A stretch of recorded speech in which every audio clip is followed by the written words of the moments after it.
platform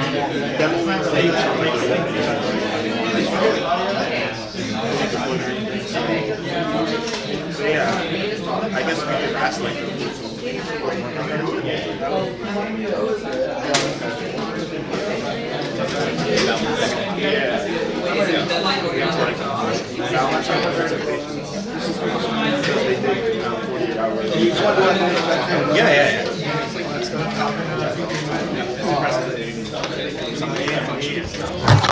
All right, everyone, can I have your attention, please?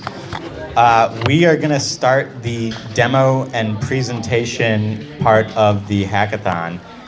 So if your team is participating, you're going to come up here, you're going to plug your laptop into the HDMI cable, and you're going to play your video. If you have a video, you're going to play a video on the TV. This microphone is really not sensitive, so you need to hold it up to your mouth when you talk into this microphone. It needs to be like uncomfortably close to your mouth in order for it to work. But you're going to share us your video, and then maybe the judges will ask some questions about your project, and hopefully it'll be really fun. I can tell that everyone has worked really hard on these projects. And then the judges are gonna give scores, and then maybe talk for a little bit in the other room to make sure we're all, to calculate the scores. And then we're gonna announce winners and hand out prizes. And after the judging, but before we announce the winners, we're gonna, while we're calculating scores and things, we're gonna ask that you guys help clean up the place a little bit, because we want to be invited back to the Hacker Dojo and help keep the place clean. I'm really excited to see what you've built. I'm expecting like 7 or 8 demos. And I've randomly selected a team to go first. So if you are the synesthesia team, then you've been randomly selected to go first. And then after they're done, we'll tell you who's the random team next. But if you want to come on down, synesthesia team. And so the theme of this hackathon was make the world a better place. So you're going to be graded on 5 things. One of the things is how much it aligns with that theme of making the world a better place. And we also ask that the audience try to be very quiet while people are presenting, and if you have to talk, that you go into one of the other rooms. I think that's pretty much it. Yeah, it's probably easier to come up onto the stage from this side, since we've got all the recording equipment and computers and stuff set up over there. Hopefully you all had fun. Be sure to tell the Hacker Dojo what you liked or didn't like about the hackathon. And one of the questions I've gotten a lot this past weekend is, when are we going to do this again? And the answer is, I don't know. This was an idea that I had after I attended a different hackathon. So there was this guy, Mark, who hosted a hackathon here maybe like 11 or 12 weeks ago. Or I don't know, it was at the end of June, however long that was. But at the end of June, he hosted this really fun hackathon, and so I decided to host one too. And so I got the approval from Hacker Dojo. I asked for some co-hosts, and that's how I got my 2 co-hosts. And then I put some effort into trying to spread the word so that we could get attendees. Before we do the demos, do we just want to give a quick hello to some of our judges? So if they ask a question, do they have they have a microphone? Yeah. Okay. So that they can turn on. An introduction. Yeah. So we'll just have you 3 introduce yourselves really quick. Yeah. Hey everyone, my name is Ash. I'm a software engineer at Microsoft, and I'm looking forward to seeing the cool demos of the project you guys made over the weekend. Oh, clap, clap, clap.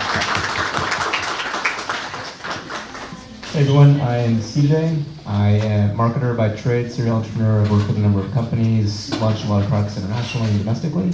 And I'm excited to, kind of from the marketing side, see what's going on today and get some feedback and ask some questions. CJ, yeah. Hey everyone, I'm Saloni and I work as a software engineer at Verre. And I was just going around the room looking at the energy. It's super cool to see all of what you've built and I'm super excited. Yeah, and my name's Turbo. I'm a software engineer. I'm currently working at Apple in their instructions department. But CJ forgot to mention that he's a fantastic ping pong player. And that's super important for all of you to know. All right, so we're gonna go ahead with our first demo. So I'm gonna leave the microphone here, but you can, it's probably better to hold on to the microphone. But, yeah. And then you've got this.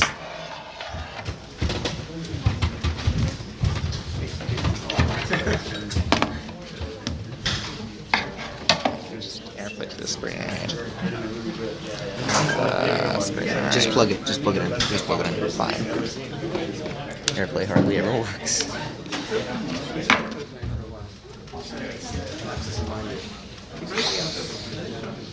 No. Oh, I knocked like I got lucky.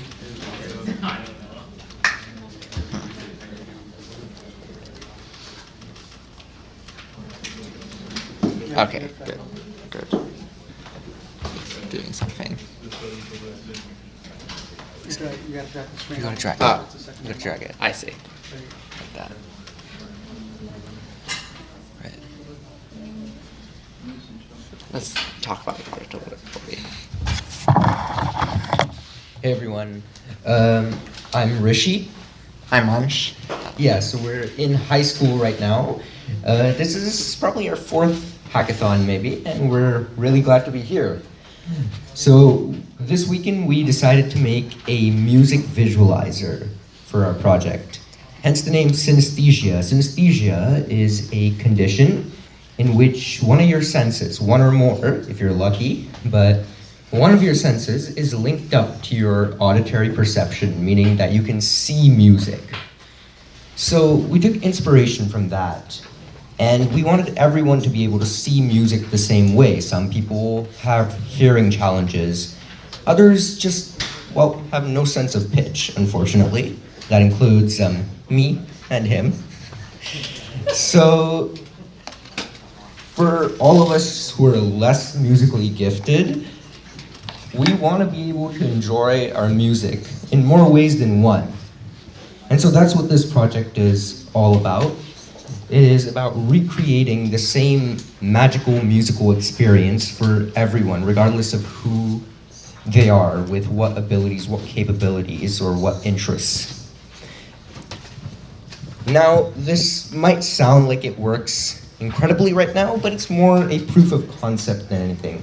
We want things to be done in AR, hopefully, and a little closer to real time than they are right now. They are pretty nice.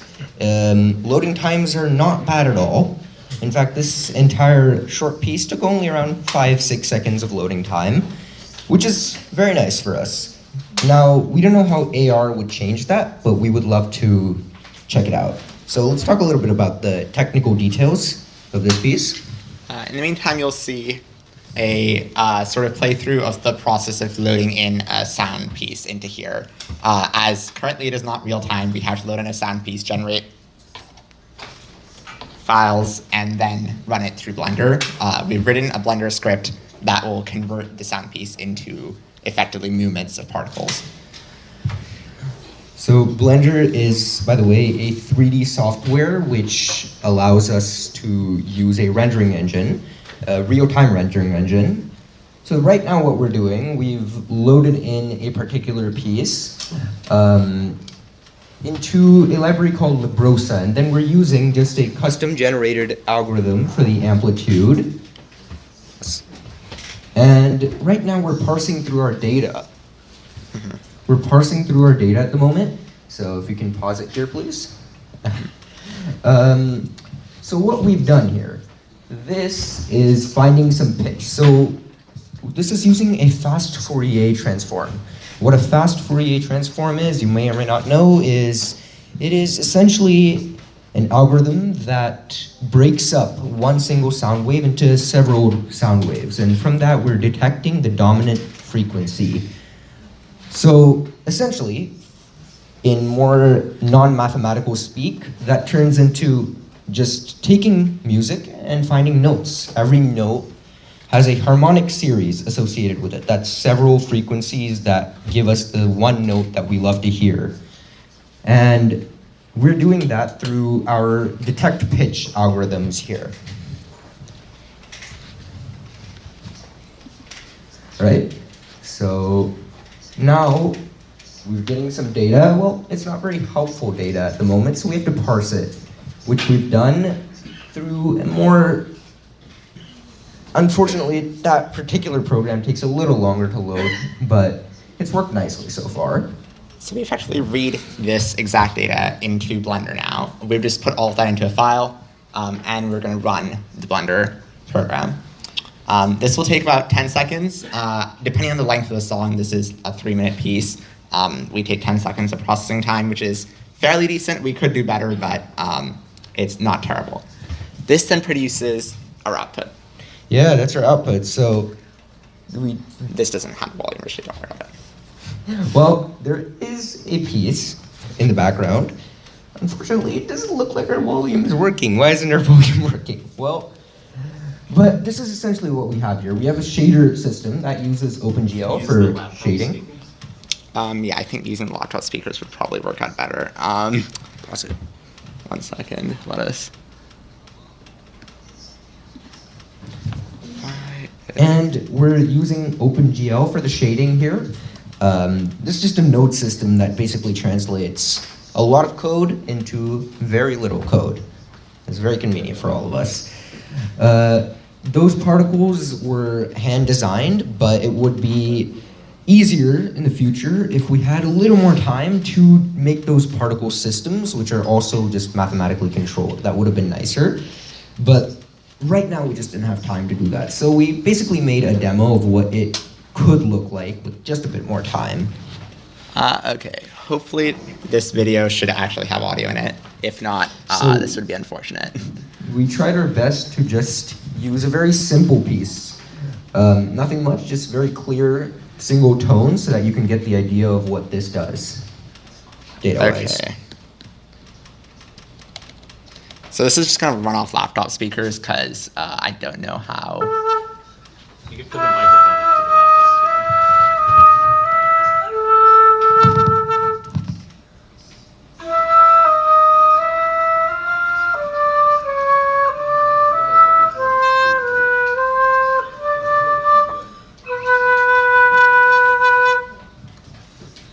So in a sense, the darker colors indicate lower pitch versus the yellow colors indicate a higher pitch.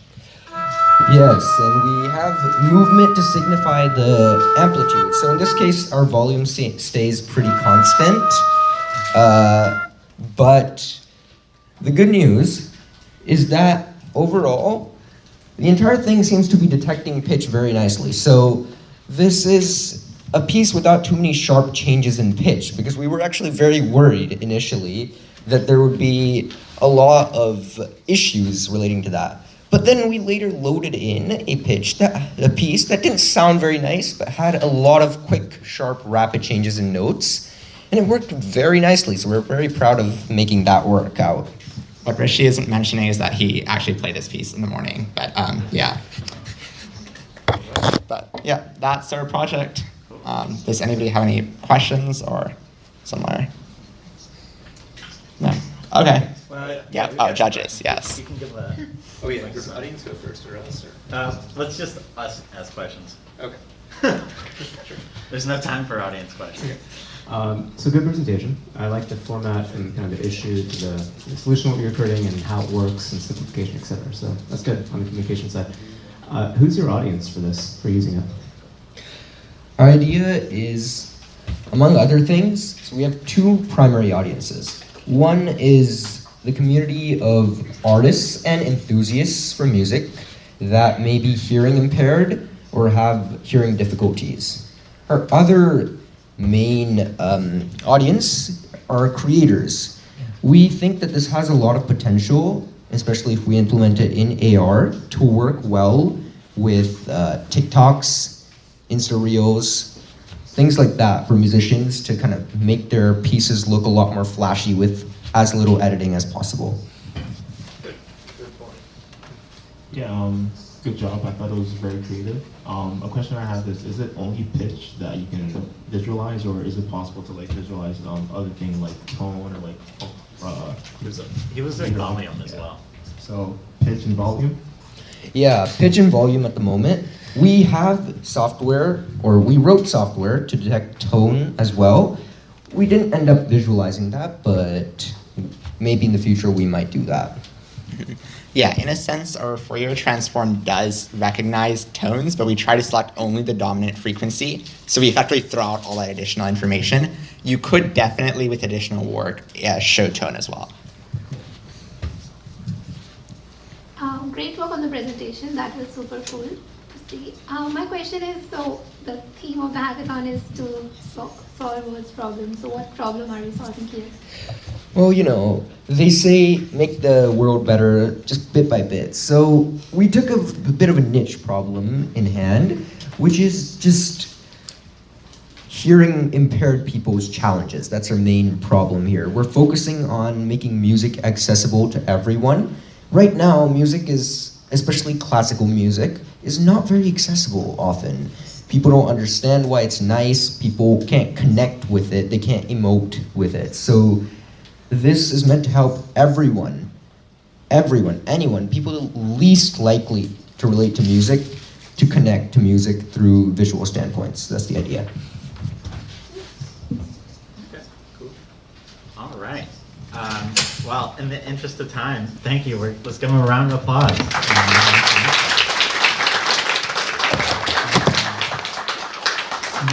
Next up is called High Time AI Prompt Generator. Do we have that team here? All right, excellent.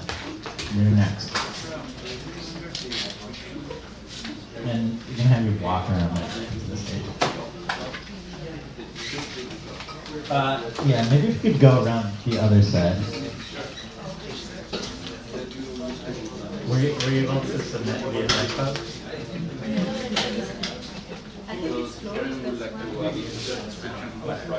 You want me to extend it to like 3:30?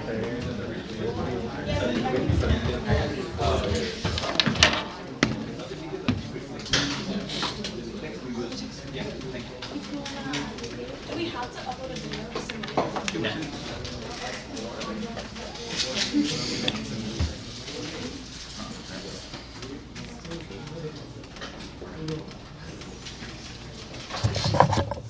Right, I guess while this loads,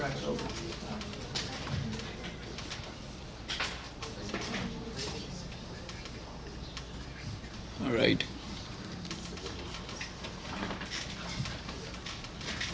Cool. Hi everyone, I'm Sambuddha. That's Siam. So both of us over the weekend built hightime.ai. So we pitched on Friday night. To give you a recap, people try prompt engineering, and prompt engineering is hard. It's because it's non-deterministic. So we thought, why are humans spending time trying to figure out the best prompt, going into the rabbit hole? They see some cases working really well. They give it to the user, things start failing. They go back to the prompt and make it better, and then something else starts failing.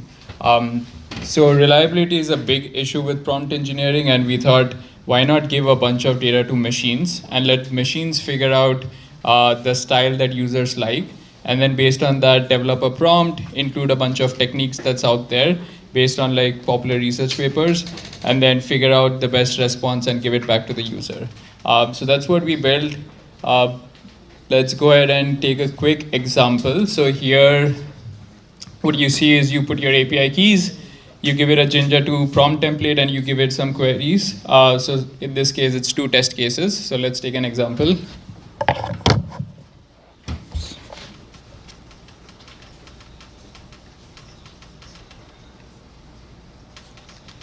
Right, so that's That's the API key.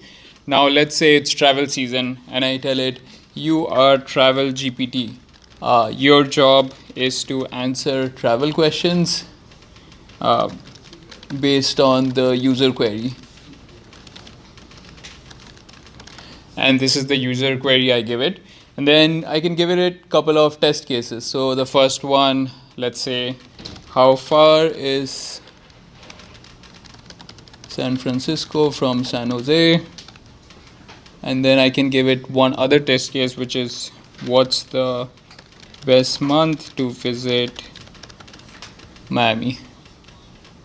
And then we'll go ahead and run the test. So what's happening in the backend now is the platform is figuring out different variations of the prompt, applying different techniques, and then figuring out and calling the LLMs, in this case OpenAI, and then figuring out what responses make the most sense. So here I see 3 different variation of responses for each test case. So now as a developer, what I can do is for anything that's distance related, I can say I like this response, so I'll just click on it and give it a thumbs up. And for some question which is more kind of subjective, I can give it a more descriptive answer. So in this case, I'll click on this, give it a thumbs up. And finally, once I'm done, go ahead and click on rate responses. So now I can, once I do this, this gets deployed and I get a code with which I can kind of use it in any LLM apps. And I'll quickly go over what the user sees from their side now.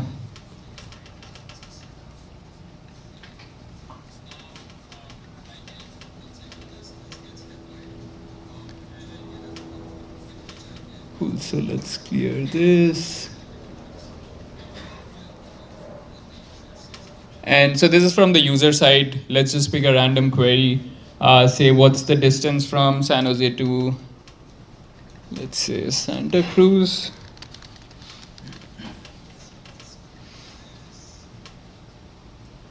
Awesome, so nothing failed in the demo. So as you can see, for distance type of questions, it gave me a more direct answer. So I can just go ahead and, I already get a JSON, so I can just read the keys and then just show it to the user. And the idea here is over time, we learn more of these type of responses. And over time, we can like personalize your prompts. So you don't have to go and do prompt engineering over and over again. Yeah, and if you have any questions or you face this difficulty yourself, you can go to hightime.ai, put your email there, and we actually want to start onboarding people this week. So happy to like chat and see how we can help. Thank you.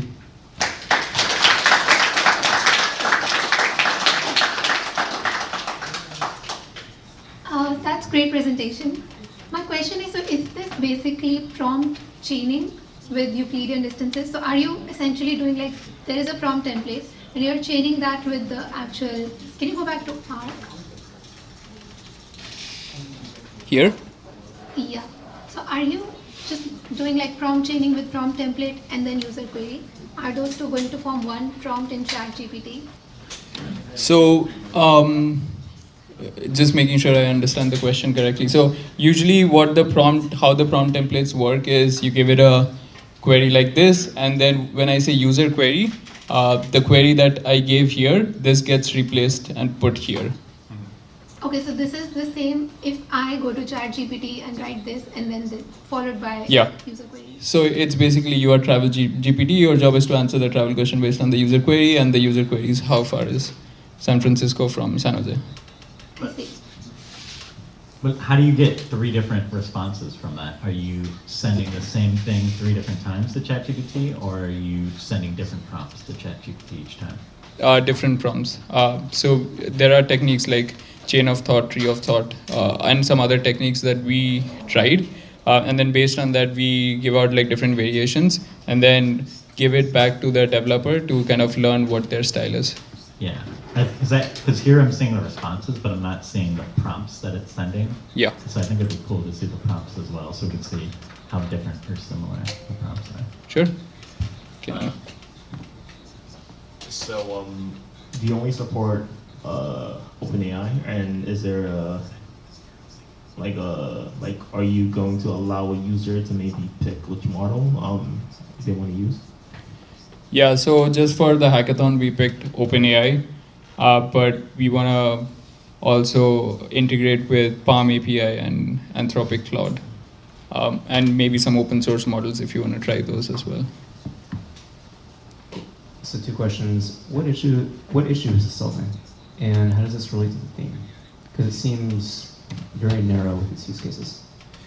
Yeah, so high-level prompt engineering is a big problem. I can give you an example, which is, let's say you're writing an email, a marketing email, and you give it an existing email and you want ChatGPT to give you a response, right? Now, for some emails, ChatGPT does very good, but for some other emails, it gives you a very short response. So then you go back to your prompt and you said, don't give me a concise email, make it longer.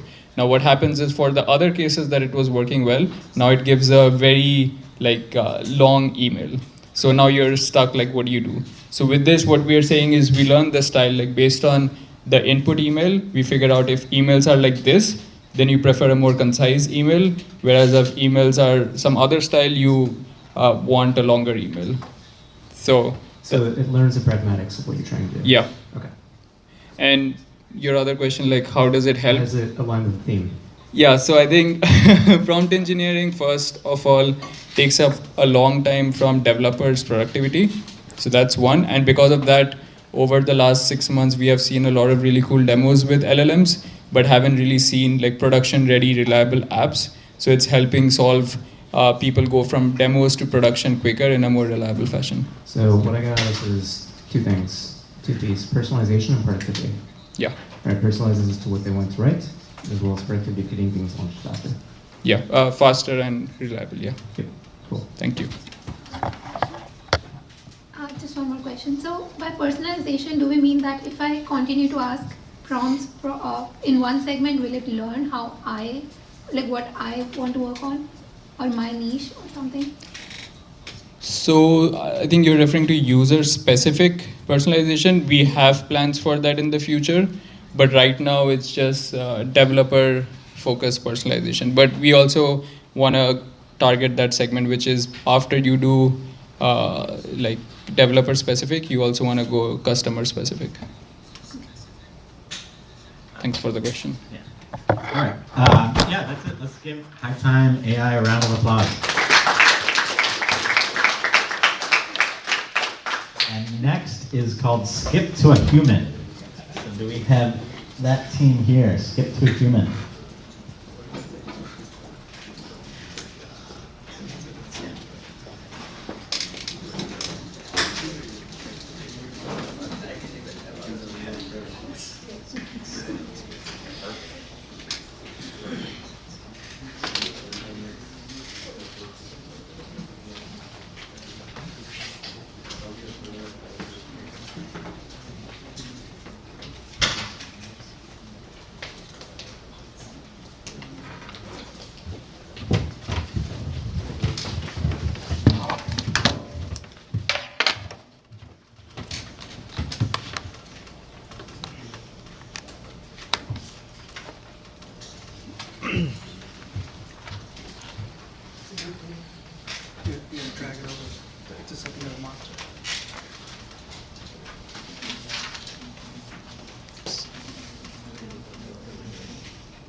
All right. Hi everyone. I'm Madhur, and that's my team. So she's Pranati, Chaitra, and Satya, and we are Skip to Human. So, quick question to everyone. In last week or 2, have you guys talked to a bank, insurance provider, dentist, or flight reservation? Yes. Yeah. And how much time do you think you guys have spent approximately? Too much. Too much? Yeah, that's what I was expecting. So who loves talking to these automated, phone calls before getting to a human? Okay. All right. So yeah, who loves talking to these IVR, as they call it, interactive voice responses, before getting to a human? Nobody, right? So I mean, that's our problem too, and we said, why not turn the tables? Let's go directly for a demo. And yeah, I hope that doesn't happen.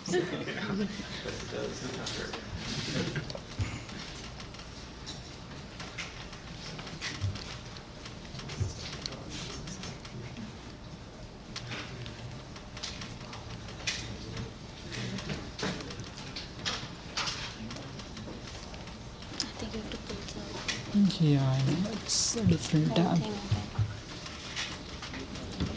I wish I can just...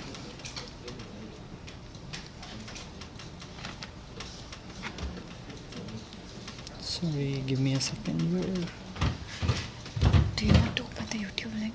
No, that's fine. I mean, I'm just trying to figure out the browser thing, because it's... Yeah, this app.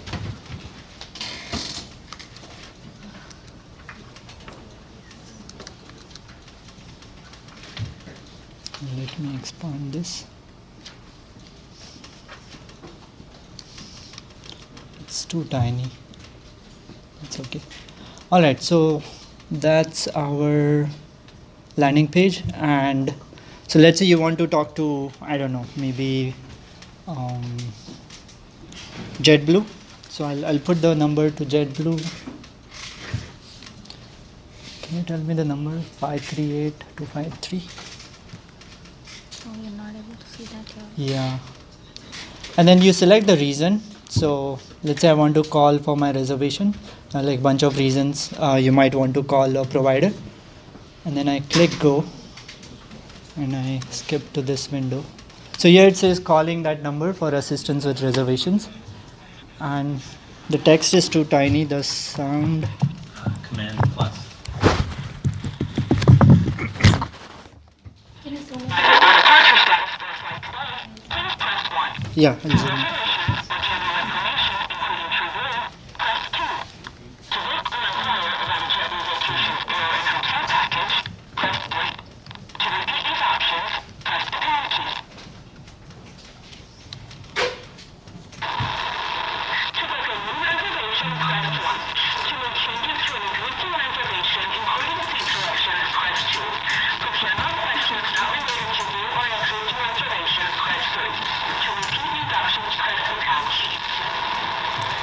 All right, I mean, I don't know if it's not visible. Right?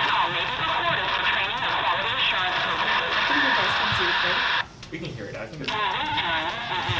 So what they're saying is actually onto text.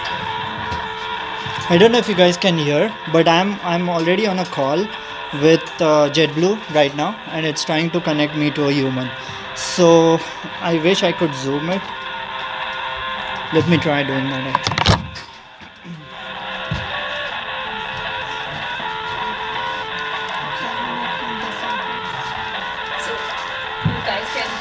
How long it takes to connect to a human. Yeah. Especially in healthcare, it takes like 30 minutes to get to a live agent.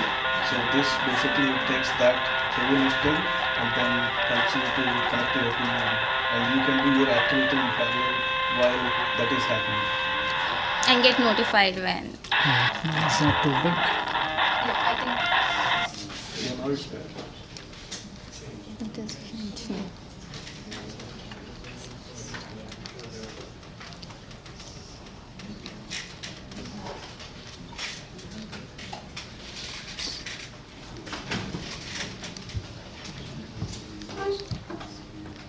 I lost the tab.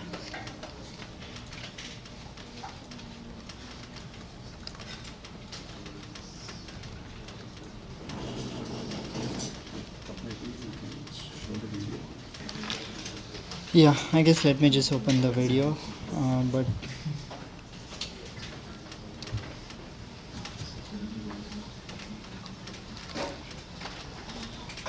is that more legible?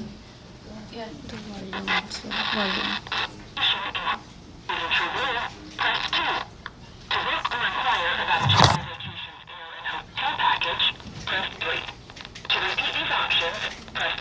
So what it's basically doing is it's in real time, it's trying to transcribe the audio that it's hearing from the IVR, feeding that into an LLM. The LLM responds which DTMF tone to be sent, which is basically which number to press.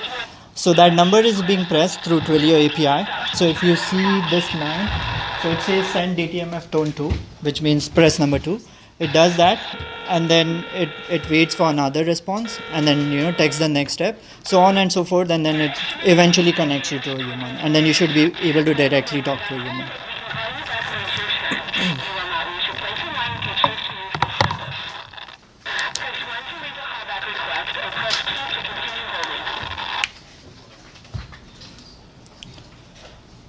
So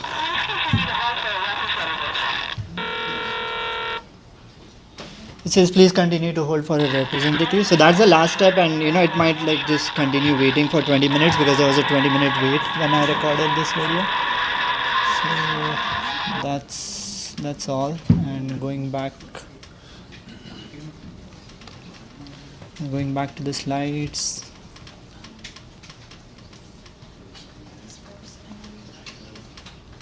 Guess we can skip over this for now unless there are questions.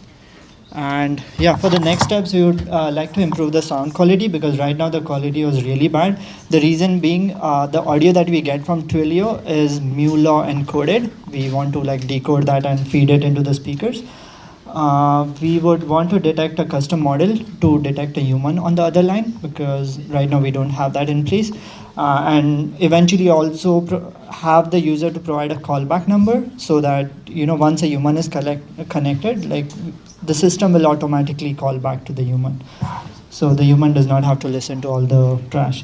And yeah, I guess so things this might make world a better place.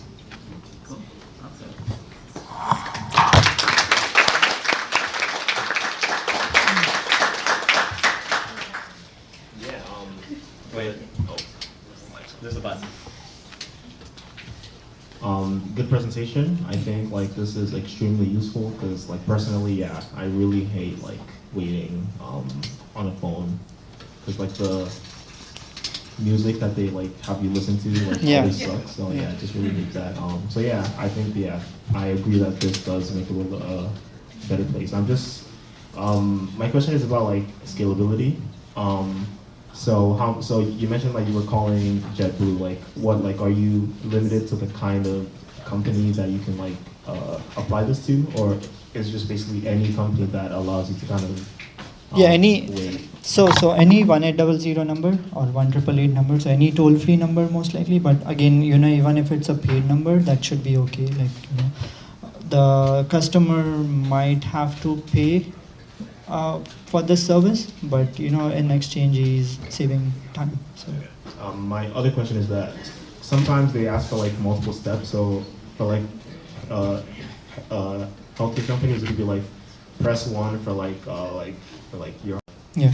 Is there a way for like the user to say this is exactly what I want to do and like have like feedback as opposed to just like one thing where they just kind of like could it be like constant flow, or like is it like how flexible is it? Right. So right now we are just accepting like one user input, which tells what's the eventual department they want to be connected with, just to make it simple. But definitely, we can add more options, or we can even have human manually define that flow in the beginning. Give the full context into it, and then have the system handle it on their behalf. And we can create these flows, right? Like there are a lot of popular providers, so we can create these flows for all these providers. Like eventually we can keep adding more and more providers to the service. So 2 questions, assuming you, testing. There you go. So assuming you can keep adding more providers, JetBlue, you name it, etc. Yeah. How many calls can your platform hold simultaneously? I don't think there's a limit. I mean, we are built on top of Twilio, so Twilio is meant for calling. Yeah.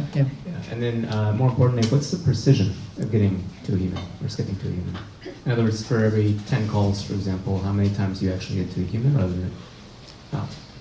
So in our limited, 1 day time, we have tried a few providers. We could get to it like 80% of the time. And I mean, one thing to highlight is we are using GPT-4 in production. We might want to move to a low-cost model like GPT 3.5 or something. But with some fine-tuning, I think we can get to a pretty good precision. And if we have these flows already defined, it's kind of helping the model to an extent to push it in the right direction, right? So I think we can get to a pretty good precision. Yeah, great presentation. Totally, I can see how it makes the world a better place. Yeah. I also like how you remember JetBlue's number by heart. Tried it. Yeah, I mean, I had it in the suggestion. So, Okay. yeah. So one thing is, do you know about this feature called Hold for Me in Google Pixel? Hold for me. I haven't used it. So what it does is I'm not a yeah. Android user. Sorry. Okay. So what it does is basically whenever you're talking to an IPR, it kind of holds for you, so you don't have to like listen to their music, and it gives you a notification whenever there is an actual human there. I see. So maybe you can, if you decide to scale it up, maybe you can partner with them or somehow integrate that functionality into this. Sure. Yeah. That would be nice. Yeah, adding to that, there are companies who basically say, hey, our queue is busy, you give your number and we'll call you back. But only 10% of companies that I face really do that actually. I think that there is 90% chances that most of the customer service centers never do that. So I think that adds to it. All right, thank you. Let's give them a round of applause. Next up, we have Auguest 8. Everyone here.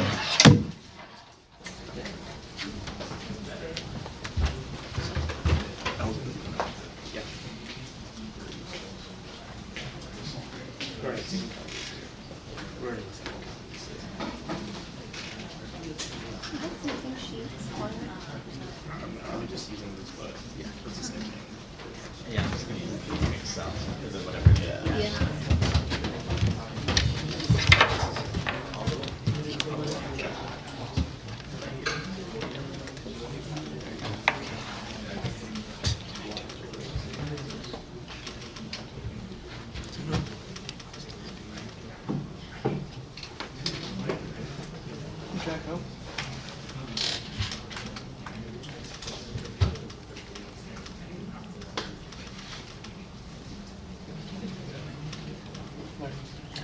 If you want to see the secret order, I added all the team names to the spreadsheet under mine. So that you have all the team names.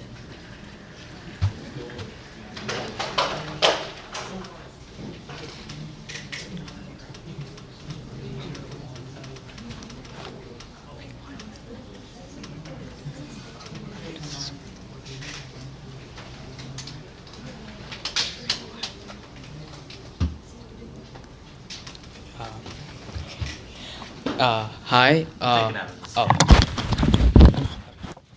Hi. We're high schoolers. This is our first hackathon. My name's Arnav. This is Rahul, and this is Rohan, and it's our app Auguest 8. So at our school, there are many cases of kids fainting due to lack of hydration. Our school's very competitive, and I don't know, just a lot of kids forget.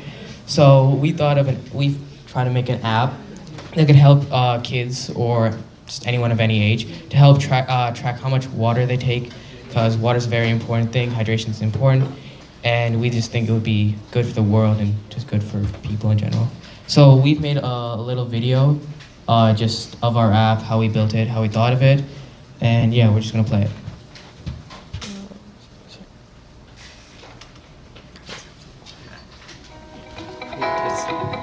Today, we will be talking about why we built our app, how we were introduced to the idea, how it works, and our next steps.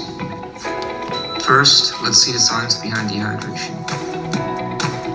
If we don't drink enough water, then we will get dehydrated. During dehydration, our brain works harder than normal. It informs kidneys to retain moisture, thus producing darker concentrated urine. It reduces the production of saliva, causing dry mouth. Lack of water also causes our brain tissues to shrink. We get headaches and feel nauseous. our energy levels drop and our skin becomes dry. Besides this, chronic dehydration can lead to severe health problems and even death. 75% of adult Americans are chronically dehydrated. More than 50% of adolescents in the US are dehydrated. And over 500,000 people are hospitalized in the US each year for dehydration. About 10,000 of those who are admitted to the hospital for dehydration each year die there.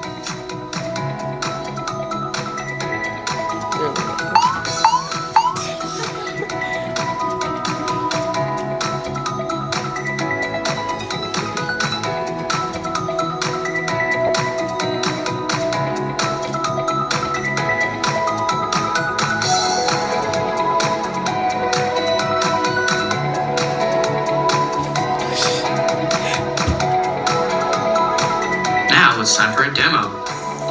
When you open the app after a workout, you'll be greeted with a home screen. In the main screen, you'll see an icon, a water icon, and a bar graph. A bar graph will show you how much water you drank on a daily, monthly, and yearly basis. The green and red buttons to the side of the water droplet add and subtract water. When you add water, the icon in the middle will change based on how many cups of water you drank. The red one will cause the icon to go back. Our next steps for this app are to add more detailed trackers, register in the App Store, socialize the app, and help more kids with hydration. To end it off, we would like to say a quote by Thomas Fuller. We never know the worth of water till the well is dry. Thank you for listening. Stay hydrated.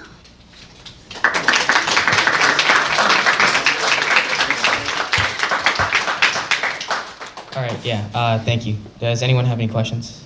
Yeah, so at the beginning of your YouTube video, you had a cartoon talking about dehydration. How did you make that cartoon, or what's the story behind it?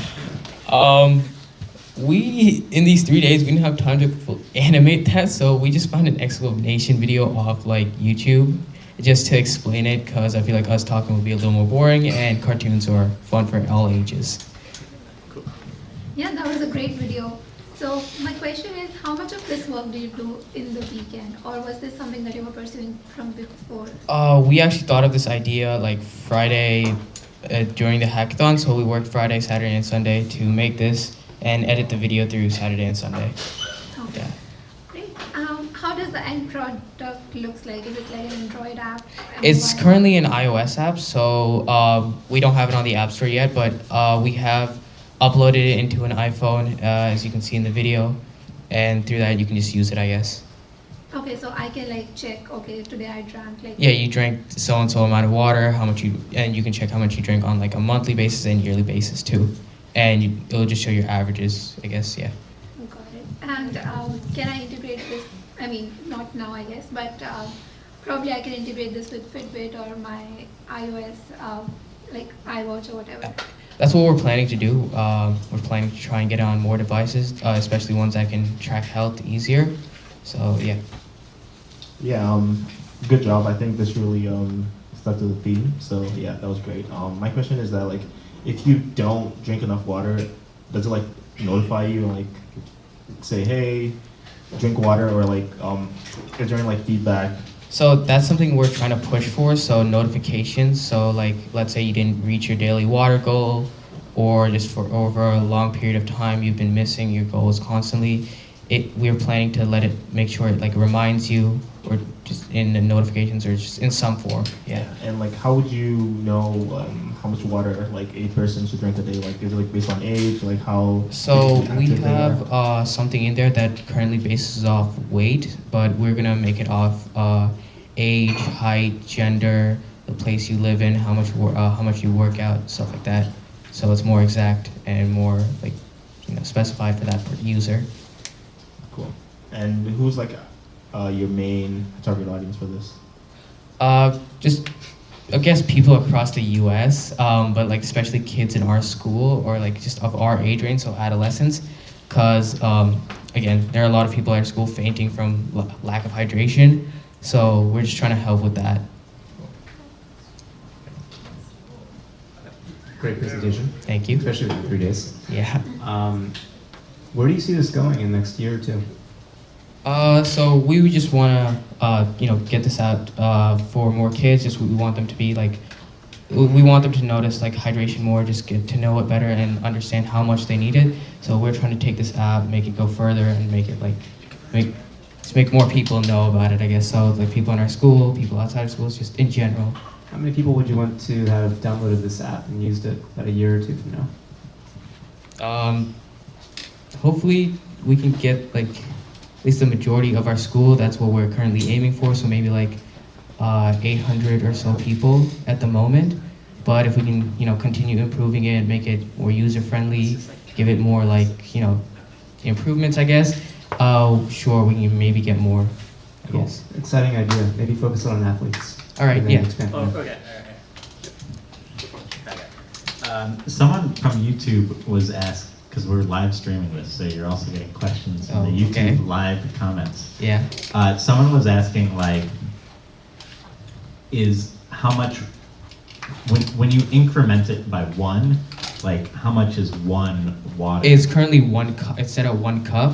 We are gonna make it 2 ounces, so it's a little more easier because most bottles or stuff, they come in ounces, or they'll tell you how many ounces they are. So currently it's in cups because that was the easiest we could do in those 3 days, but it will be ounces eventually. Yeah. Awesome. Thanks. Let's give a round of applause.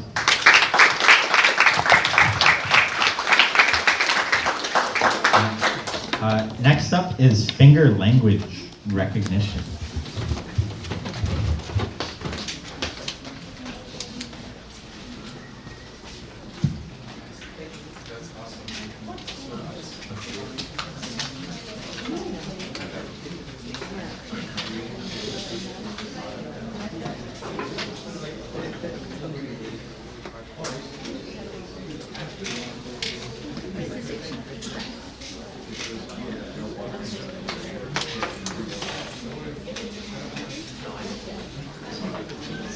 So so far we've done 4 presentations out of 9 entries.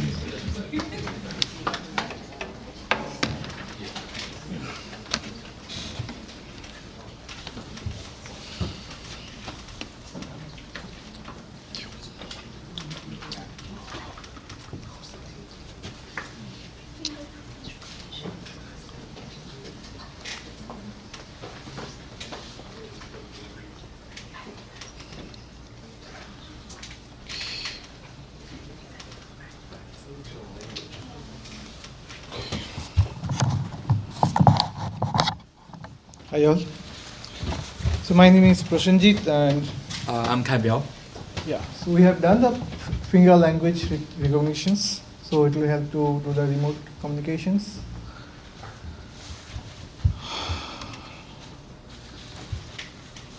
So finger language is not very new stuff. It is there for the last 5-6 years or more than that. So whatever technologies like media pipelines, they have done very good job. So we are just using the technologies and building AI on top of that and just communicate with the chat GPT. So what is the use for this? So blind, deaf, whoever can't have the touch or they can't communicate with the latest technologies or latest something. So they also can do by the finger language recognitions, they can communicate, they can send the commands, they can communicate with the IoT devices, and we can do lots of stuff. So we are doing the very basic steps, which can, the starting of the how we can communicate, how we can make the models which can communicate with the remote devices. Also, we found some use cases in the high noise environments where people are working on the aircraft, where the high noise sections or biomedical labs where employees has the very less opportunity to touch and communicate or make remotely can control some devices. So there also you can use the finger language recognitions. You can go with this. Yeah, so couple of applications that we have tried to do, I think in the future as well, implement in the future with what we have done. So basically right now we're able to communicate with ChatGPT and then Google. So the user or the people with the sign language, they can tell the device to our application, and it will recognize what's the word and what's the sentence, and then be able to send to those. Eventually we will try to have those signals as well as communicating to an IoT device. or even robots that will taking the commands as a signal to do something, as well as like something that's a single remote device that has a multiple things going on, and then they can communicate with our device and send commands. Also, we're trying to have this finger language be able to communicate to like a native language, and then be able to help with the conversation well in the day-to-day basis.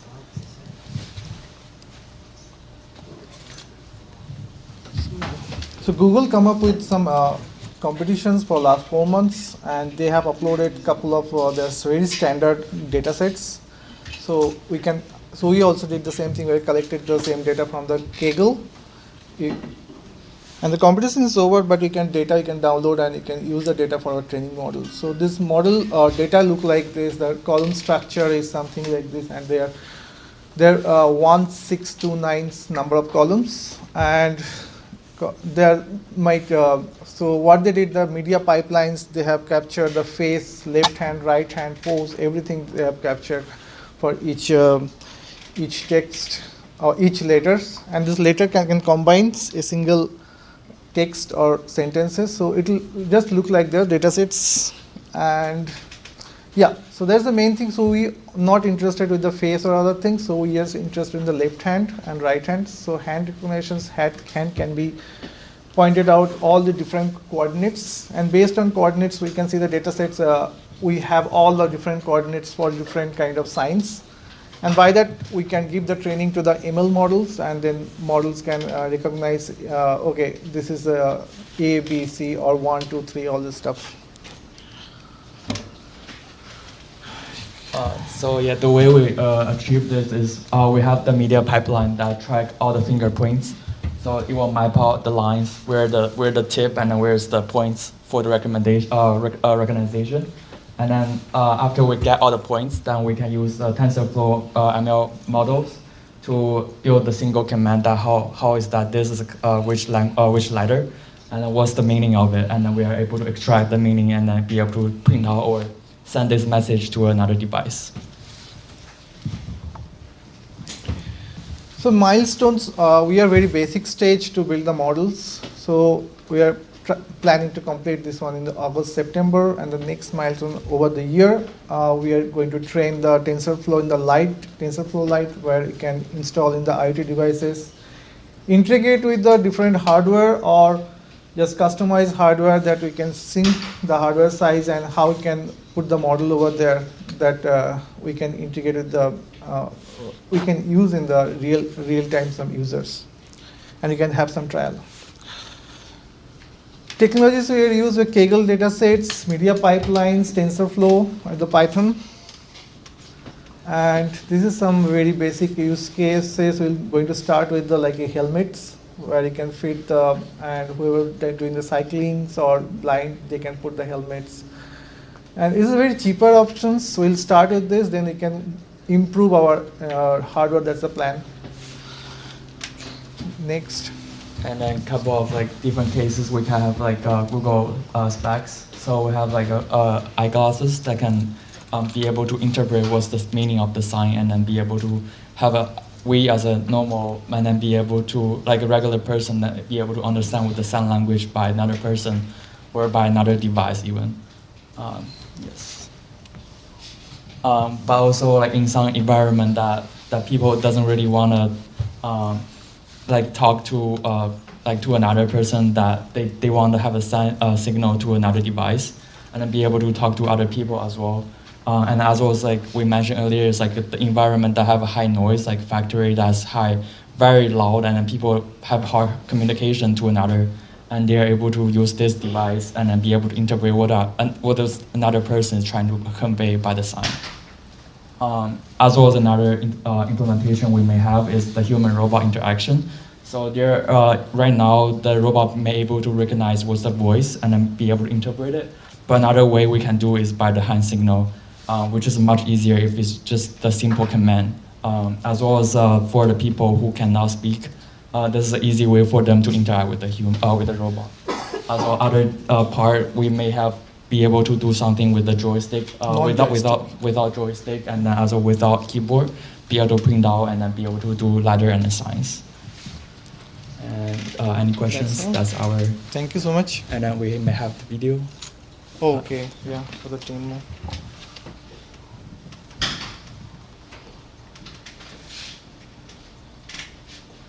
Can I talk about the video? What you did? Yes. So basically with this is the left side is what each sign means. What's the letter meaning and then what's the interpretation.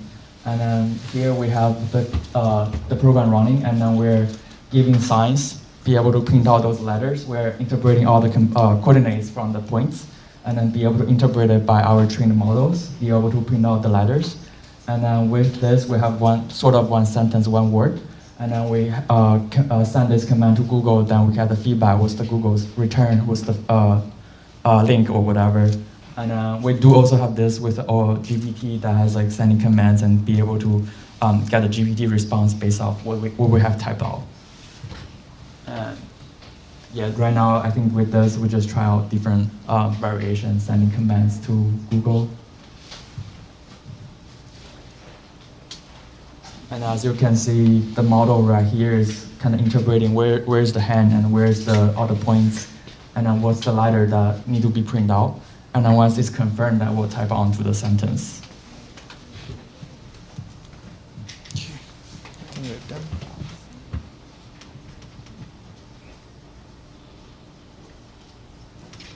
Oh, Any questions? thank you. Any questions?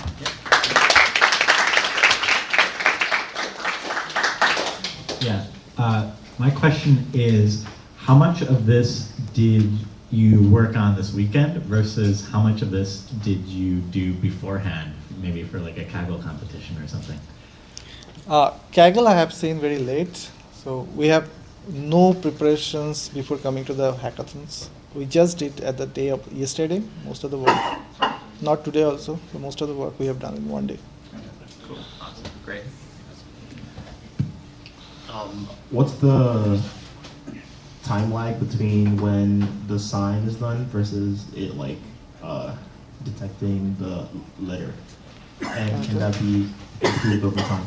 So right now we actually try to have certain confirmation that this is the letter the user want to interpret, and then we give some like wait time sort of to confirm, like once stasis have been there for a couple seconds or milliseconds, then we confirm this is the letter that user want to type out. We can also add another signal, maybe like delay the previous letters sort of things. But right now we try to make it more like 100% this is the user want the letter that want to print out. So that's what we are doing to confirm the letter. And my second question is, what are the next steps for the project? So we'll make that models more fine tuning, and the performance you can improve the performance. You can see there's something delay, just one day work for us. So we have to spend more time to make it improve and the performance may grow, and we can do it in the TensorFlow Lite so that we can install in the Raspberry Pi. We'll start with the Raspberry Pi or small devices that you don't have to communicate with the cloud without offline also. You can use that devices. That's the main purpose. Like outside only, the usage is more.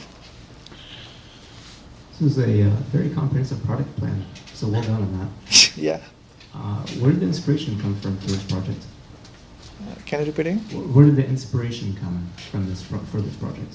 Okay, so I saw this project in the Kaggle. I think Google's and all the companies jump in this field, and this field is very growing.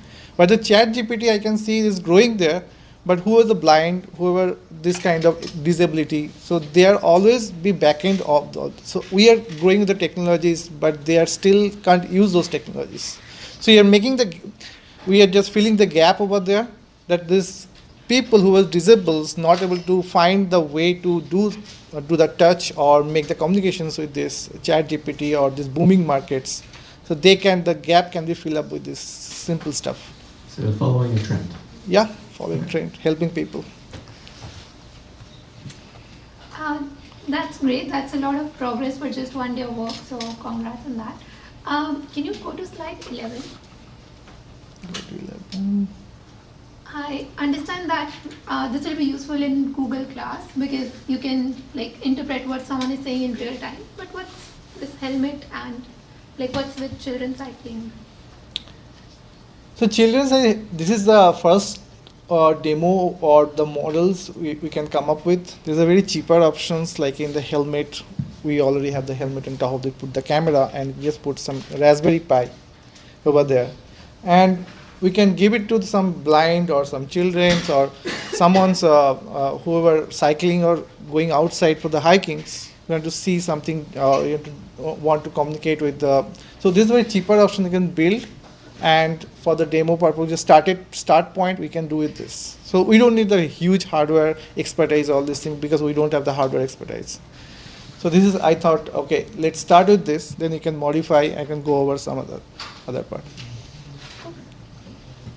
Awesome, thank you. Let's give a round of applause.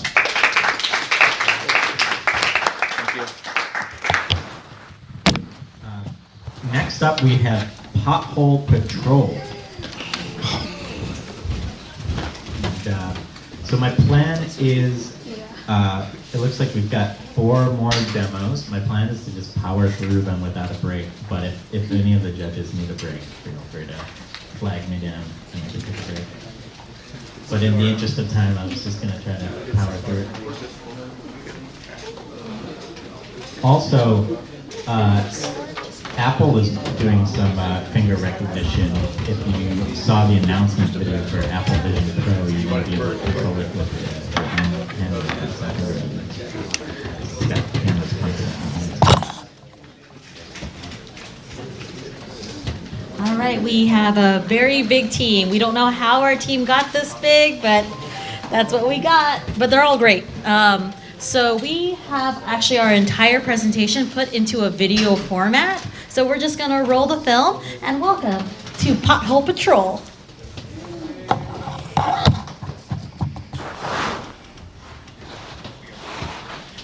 We have audio coming out of the laptops, and yeah, you might need to. Oh, just. You might need to use your laptop speaker. Okay. Just make it as Bump low as that up. possible. Are turning potholes into not holes. Why potholes, you may ask? What's so unique about potholes? Everyone needs to drive to get somewhere, so everyone may encounter potholes when they're going places, and we're all trying to go as many places as we can in our life. According to the data provided by the city of San Jose, there were more than 1,400 potholes reported through the 311 app in 2022 alone. And according to the AAA Roadside Assistance Report, more than $3 million are paid annually by drivers on pothole-related damages. Our solution to the pothole problem? Develop an app that harnesses the power of the community to help report potholes. Linus Torvald, the creator of Linux, said this during his TED Talk. But I'm looking at the ground, and I want to fix the potholes that's right in front of me before I fall in. So all in all, even Linus Torvald approves the importance of fixing potholes. And here's our team: Jacob, Tim, Yubo, Patrick, Shomik, Wang, Edward, Emily, and Naveen.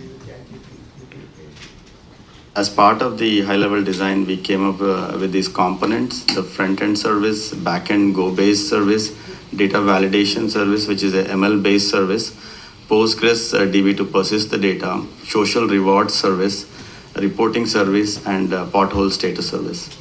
The following workflows are supported: provisioning to upload the photos by the end user, visualize the potholes in San Jose, get potholes reported by a user within a proximity. Due to time constraints of the hackathon, we scoped it down to few MVP components: the front-end service, back-end Go-based service, Postgres DB data validation ML-based service. Here is the tech stack: Mapbox for the front-end service, Go for the back-end service, JavaScript, Node.js, and PyTorch for ML service, and Postgres DB to persist the data. So here's a preview of our app, and let's get to the demo.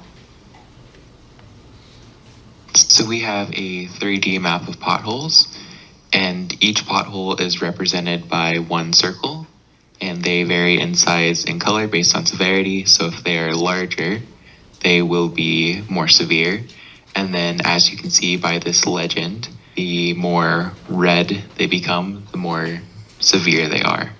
If you'd like to see a bit more closer to see a specific pothole, you can zoom in and check it out. Or if you'd like to see further out, it turns into more of a heat map. More severe potholes are weighted more heavily, and the density of a certain point affects the intensity and color of the heat map. This effect would be much more pronounced with more data points. Upon landing, the main view is the map of all the reported potholes in our Postgres database. We do have a legend at the bottom right indicating the different color values associated with all of the pothole dots. On the right side, we have buffering. a sidebar where users are able to input new potholes. Longitude and latitude data are pulled from the browser's geolocation API, but users can manually edit that too as well. They also have a section for uploading their photos. And for the sake of this demo, we do have machine learning on the back end that will validate whether or not potholes are, the images that users upload are in fact potholes. And as you can see, for potholes, we get a response that it's a verified pothole image, and for any photos that don't contain potholes, it responds that potholes are not detected. On the back end, these are the two photos we're actually using for this demo. We have one of a regular street with no potholes, as well as an image that does contain a pothole. And this is just a simple post request to the API, and it returned the result from the machine learning algorithm. Additionally, on this page, we have a leaderboard, and this shows the most active users on the website as an incentive for users to get out there and track as many potholes as possible. That's our demo. Thank you. Even with all these features in our application, we are wanting to expand more. Currently, this application only focuses on identifying potholes, but in future iterations of our application, we do want to expand into reporting structural damage, reporting on hike trails, graffiti cleanups, oil spills, and etc. And with this product, we do want to enable our citizens to participate and make their community a better place and contribute to civic tech. With future additions and refinements, we plan on expanding our application to the global market as well and make the world a better place. So here's where we get our data from, the city of San Jose and Kaggle. Let's keep our potholes filled. Thank you, everyone. Any questions? Any questions? That's amazing and totally aligns with the theme of the hackathon as well. My question is, how are we going to deal with false positives? Like, how about I submit a picture of a pothole at some coordinates, but that is not the correct coordinates? Our machine learning experts. No, but not for the not the coordinates. The coordinate? Yeah. One of our plans is to make it so you have to have location data on the photos, and then maybe you could look at the metadata of the photo to check to see how close those coordinates are to the posted coordinates. But we didn't have time to script that. And is your client right now a web browser app, or and Yes. is there any plans to make it into like a mobile app? Probably that. Yeah. Initially, this is just a web app right now, but we thought about the mobile app as well, because it will be a lot easier for people to just upload while they are on a bike or in a car. So that is something we can extend this to as well. Do you plan on partnering with cities, or is this kind of just a tool for like the everyday person to like know which roads to kind of like not drive through, or I guess who needs this the most? So the reason why we actually chose San Jose is because they allow their 311 data to be publicly available through their open data portal. There are only 2 cities in Santa Clara County that have that kind of access. And so I think for this project to succeed, we actually do need to push different cities to be more open with their data that they have. The other city being Palo Alto. But anything? Just want to add on real quick. The basis of the the map geo and stuff. There's actually other websites. The civic tech community has like water the trees, for example. They actually use the community force to help maintain the trees. So we're using that, and we thought about like maintaining the potholes, by recording. Yeah. So I think this is easily doable, and even just as civic tech, right? It's out there, and people can start posting. And whether or not the government wants to use this data, will be happily to provide the data to them if they find this useful. So from a map standpoint, at least, I think something like the Apple Maps, right? When you go across and you get an alert, right, that there's a cop car or something that way. So it can possibly be that way. Like you can say that it was present there, and then maybe click and say now it's gone, something that way to update things. But also keep in mind that one of the other features that we had is that people could report their own potholes to this app, and we can, if we get enough users, there could be enough to really cover anywhere.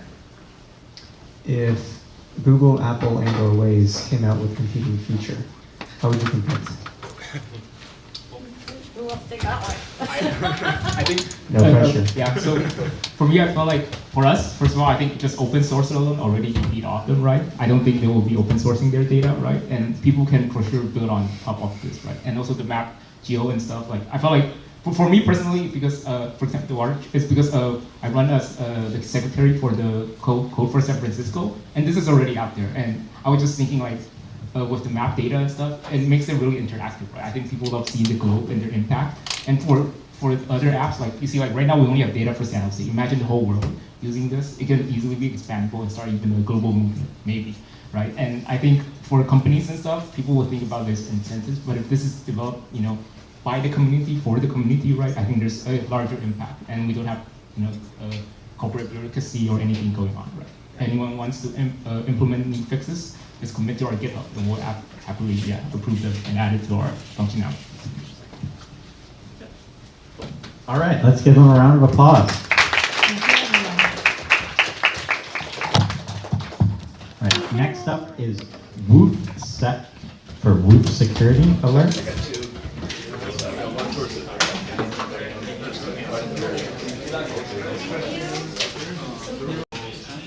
Yes.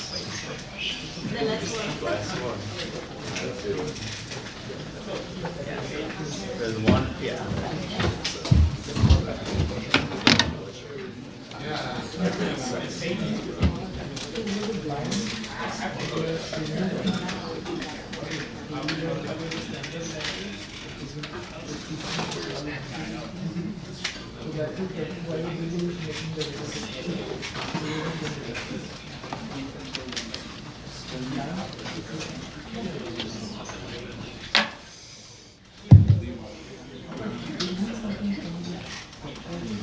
Now yeah, you're good.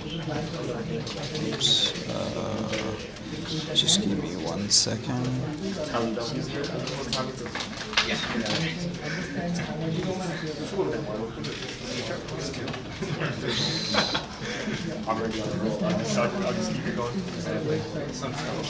Yeah, while we're getting set up, hopefully you guys had fun. Hopefully you learned something this weekend, and hopefully you made some friends this weekend. Okay. All right. Works fine. Hey everyone, my name is Gaurav. I am a member of Hacker Dojo, and we are building a startup, right?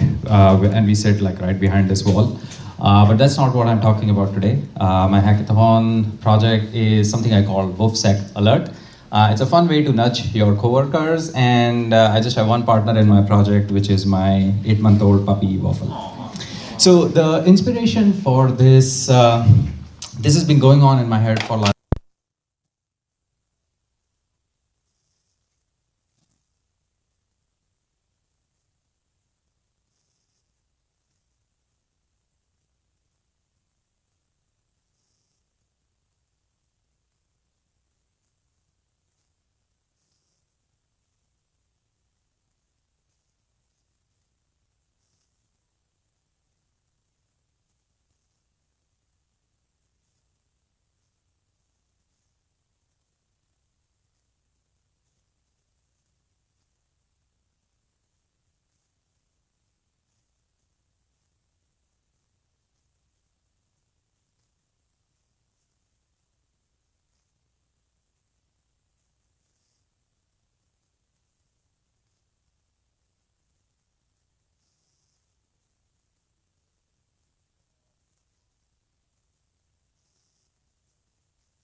interested in these bananas that are being shared by Stephanie.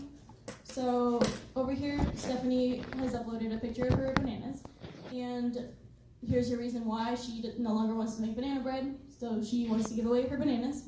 And over here we see food items that Stephanie's on the lookout for. So if I see that I want her bananas and I see that she's on the lookout for bread, and I know I have bread, I can swap with Stephanie for her bananas. I can go ahead and request a swap, and in my swap message, I can tell her, hey, I have bread in exchange for your bananas. And then if we go over here to our food swap area, you can see all of your latest food swap requests. So over here, I see that JT has sent me a request today to swap his 81 carrots for my sourdough bread. If I was interested in his 81 carrots, which as you can see in my grocery list over here, I am interested in carrots. I don't know if I want 81 because that's a lot, but that is on my grocery list. So if I was interested in participating in the swap and accepting his request, I could respond to his swap request right over here, and then this would send a email response at this point in the early stages of our app, since we're still pretty early on in developing it. Ideally, we would build an in-map messaging system once our app is more fully fledged out, but for now, this is how we're gonna do it. And as I mentioned a little bit earlier, we do have our grocery list over here, and then we can add more items to our list. If tomorrow I realize I wanna add broccoli, I could add that over here, and if other people see my food listings on their dashboard, they can go in and see all the food items that I'm looking for, so that they can send swap requests accordingly. And then down here is where you would create a new listing for food. You just put in the food name, the description, you could upload an image, and you could go ahead and post it, obviously. So we built this using React for the front end, and then we also use React Router for the routing, and we use CSS for the styling and the structuring. And we connected it to our backend using Express for APIs. And I'm gonna go ahead and let JT continue talking about the backend.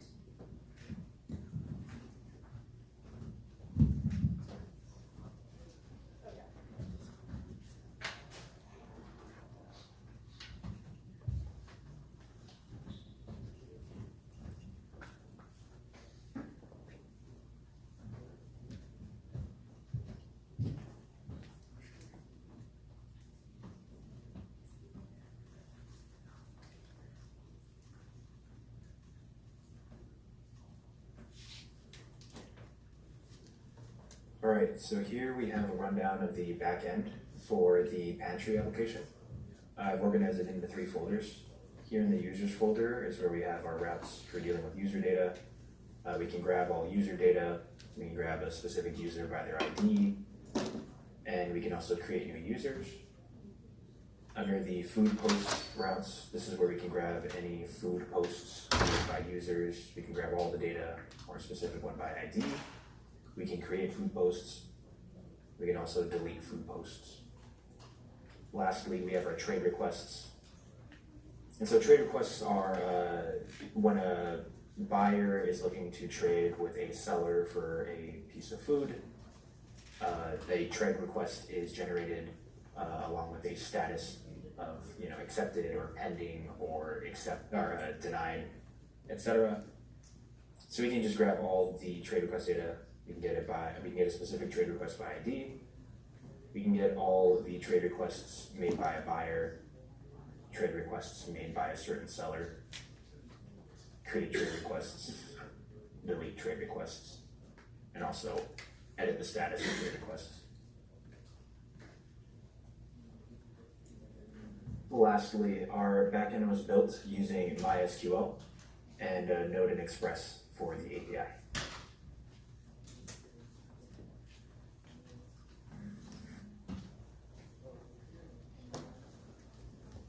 Thank you. Does anybody have any questions? Do we have any questions from our judges?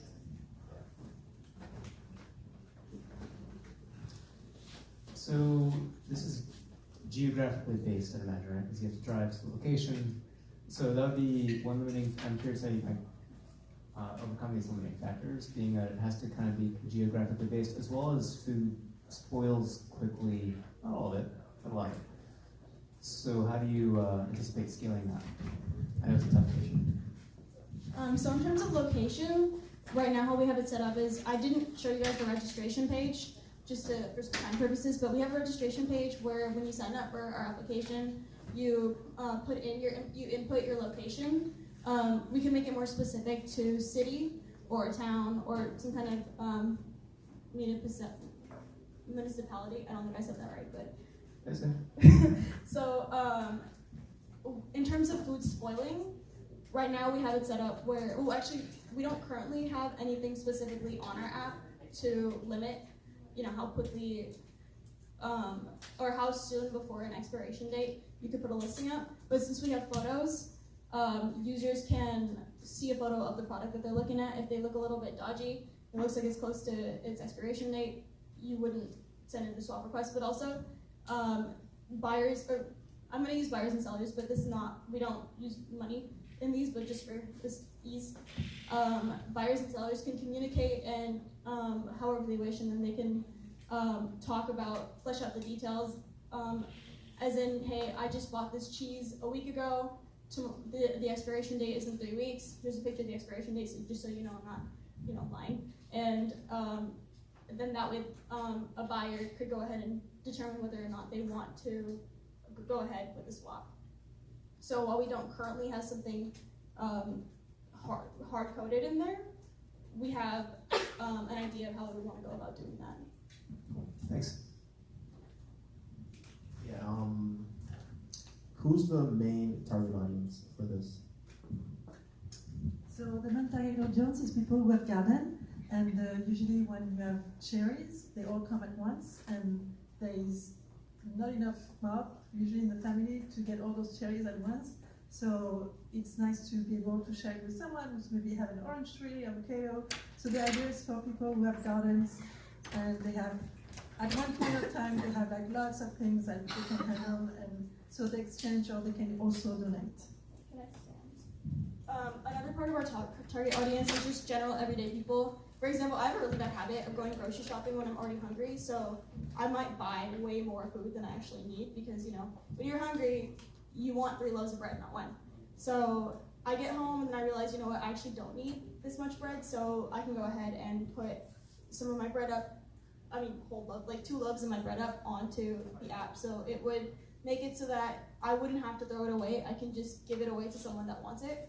In exchange for something else, or if I wanted to, I wouldn't have to get anything in return. It would also be really great for people that are not doing as well financially, maybe college students. It would make it easier for them to swap food and maybe be able to save money because eggs for example, can be really expensive in the current market. So maybe if you go on your dashboard, you see someone is giving away eggs, you might be able to source it for in exchange for another food item rather than for $11 for a dozen. Yeah, so with regards to food spoiling, is there a way to currently know how long the post has been up? So for example, like the bananas, like this person has been trying to trade their bananas for like a week. Is there a way to know that? Yes, so we currently, I didn't flesh it out on the front end. That was it's in my mind, but that is something that we would fix. But we would have a date posted, so that way you could see the date that we posted the food. And we do have in our database, the way that we store our post data, we do have a section for date. In your video, how did you get those stock videos that were at the beginning of showing all the people farming and Canva. Okay, cool, awesome. So we made the video in like 30 minutes, and that was the result. I have a question. So, did you guys think how would the distance play out here? Like, if the person who's selling like 2 loaves of bread lives like 5 minutes walk from me, I would probably go get it. But unless like they live within 5 minutes of walk distance from me, I probably wouldn't bother to go get 2 loaves of bread or 1 bag of bread even.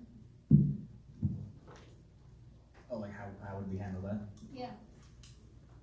If we had time and the intelligence for it on my end, it'd be cool to implement something like, I don't know, the Google Maps API to calculate the distance between like both parties' locations, and then do something like find like a midway point that would be equal distance from one another. Or it'd be really cool to populate a database with public places in their area, like between their areas, that they can meet up at, and kind of have like a suggestion type thing. That'd be Cool. And I think you guys are not looking to monetize this. This is more of a community-driven initiative kind of thing. Yeah, so there's definitely a wide range of like use cases for something like this. Like somebody suggested earlier, like let's look at like a big corporation. They have an event. They have a bunch of like leftover produce from this event. So they can potentially connect with food distributors to low-income communities, and this really has the potential to connect people in a way to where we're reducing waste. I know we're all guilty of it at some point in our lives of like, hey, this went bad, we just throw it in the trash. But if we really think about it, like, that could have fed somebody somewhere at some point in time. So how much are we really wasting? So in terms of making sure we're able to support our app, because we do need money to host it and everything, one thing that we were considering was using .org and getting a government subsidization. I'm not super versed on exactly how that works, but we could run off of donations as well. Or we were also considering a very small membership fee, like $4 a month or something like that. It wouldn't be crazy unaffordable, and it would also help us support our application and keep it running. So that was one thing we were considering doing. Awesome, thanks. Let's give a round of applause for Pantry. And next we have EcoScan, who is also our last demo. I like how in the example photo of bananas, the bananas were already peeled.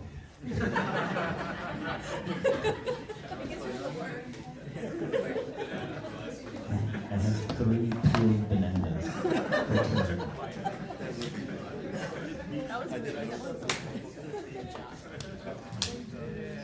I'm just kidding though. It was cool.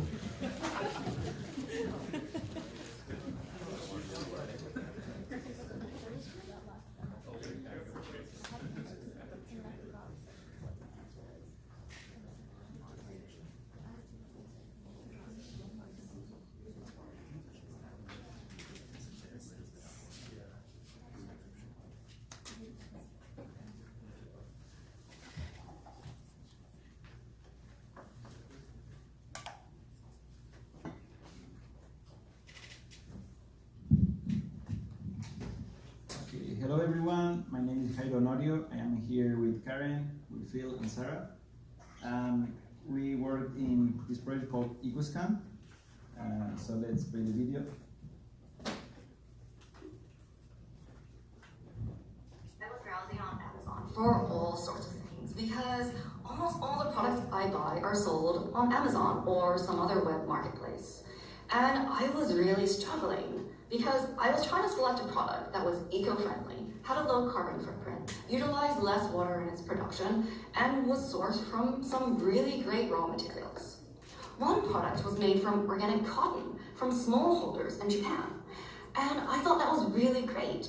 But it took me more than an hour, and having scanned through what must have been like 50 different products to find the product that matched my criteria for what I thought it meant to be eco-friendly. And that's even if it had the information I was looking for. Wouldn't it be great if all the product's carbon footprints, water footprints, and biodiversity impacts were cataloged and seamlessly integrated into my product search experience? Whether that be me searching on a marketplace like Amazon, or in the grocery store, walking down the aisle looking for pasta sauce.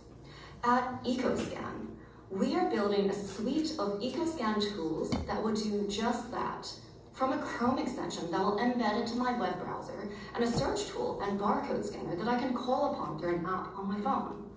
Because by knowing my laptop's carbon and water footprints and how they compare to the best and worst case other laptops I might want to buy, or by knowing how many carbon dioxide equivalents my pasta sauce emitted on the farm, in processing, or in transport, I can make a more informed decision and help as much as I can as an individual as the globe comes online in its zero carbon and carbon neutral pledges and broader sustainability goals. Let's take a look at the UI. In this Figma demo, you can click on the extension button and it will show you the carbon emissions and more details about that product. In the app, once you pass the login screen, you will have the barcode view where you can see the information of these products. You also have the favorites view where you can mark your products that you want as favorites, and you can see what is the scoring method that we're using to give these scores. You also can go to your history to see your previously scanned items, and to the search view where you can manually search. Let's see how the app works.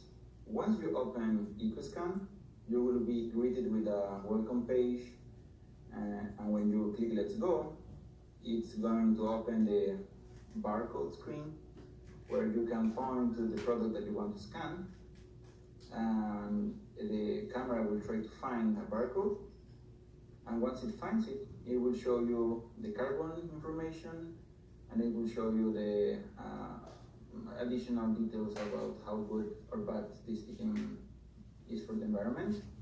You can also go to the search page and type for the name of an item. And the search is already connected to our database, and we can edit the contents of this database in real time. So in this example, I am looking for a MacBook. I can see what are the MacBooks available in our database. And we're also looking for a Lenovo laptop, and it will show the information of that laptop. And we also have the favorites page and the history page that will be filled with information as you are scanning. So the information of this product is also shown in the Chrome extension. When you're looking for an item in Amazon.com, it will pop up and show you what is the carbon information of it. The app is connected to a real-time database hosted in Airtable.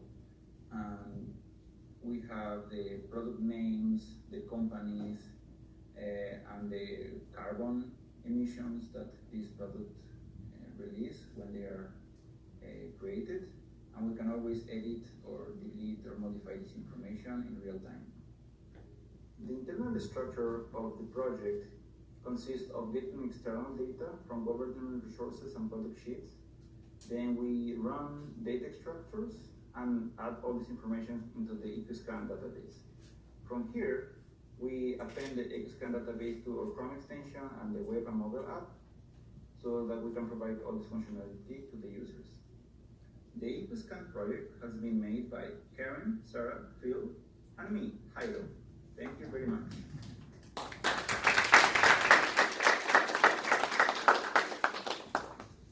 We recorded the demo, but also we are ready to make a live demo if you want. And one more thing, here's the form for you if you want to show interest. We are recording emails. And also, just for the next 2 hours, you can try it right now. Awesome. I just have a question. So where are we getting, is there some kind of a centralized database from where we are getting the carbon emission information of the providers? We were looking around for a lot of different carbon emissions resources. We found a few. We're trying to aggregate from as many resources as possible. I think in the either this year or next year, the government's actually requiring more strict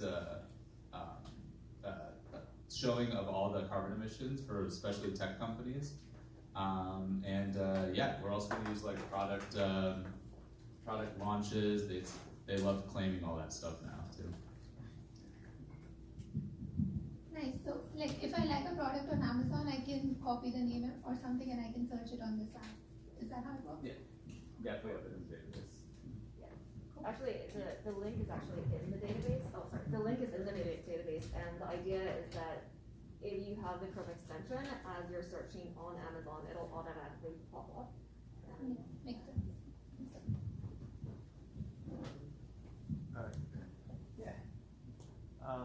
What's the product roadmap? Okay, the product roadmap is to build the extension, even though we showed you the mockups is not built, and probably open up for crowdsourcing of the data, because right now we found a lot of data, like 800 products and their information, but we probably need thousands or millions of product details. So yeah, we were thinking about how can we open up so that anyone in the world can provide this information from any country, and we can somehow approve or reject according to the sources that they provide. Yeah, because currently it seems like more of a branding tool. There's not much that you can do with it except for being aware of what the impact is. But then once you know it, do you purchase that more often? Is it maybe top of the funnel and more likely to buy it? Yeah, that's kind of one of the reasons we were making it initially. Is so as a user, you're just kind of, we wanted it to be at the forefront of saying, oh, I'm on Amazon, and oh, okay, this is a good, there's not as much impact on the environment or whatnot there, so you can make a more conscious decision. And then we could also start seeing trends, as we go farther, start getting more and more data, you can start seeing trends of, okay, so users saw this, and how did they actually react? Did they see like the red, no, this is bad for the environment, did they respond, or did they just, throw it out? And there's a lot of interesting data that can come out of that. Yeah, that's powerful. Thanks.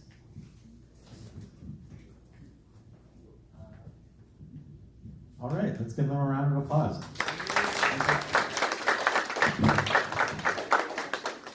So here's the plan, guys and gals. We are going, the judges are gonna meet somewhere and make sure we have, and tally all the scores and stuff. And while we're doing that, I need everyone to help clean up a little bit. So if you could clean up like 1 to 3 things each, then the combined total of all of our efforts would be large. And then afterwards, we'll announce the winners and hand out prizes. But I always hate these things because I always compete and lose, and I hate losing. But don't feel bad if you lose, because it's really hard to judge these kind of things.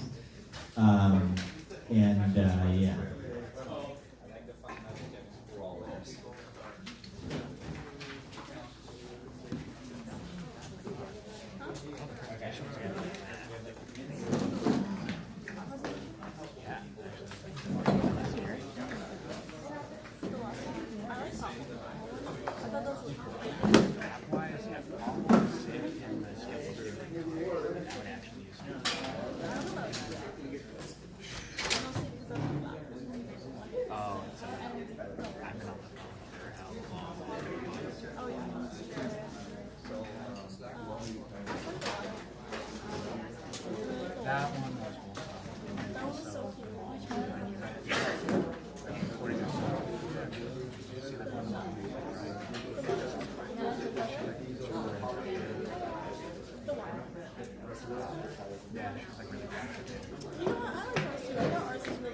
I'm actually going to work on it more so as a performing piece.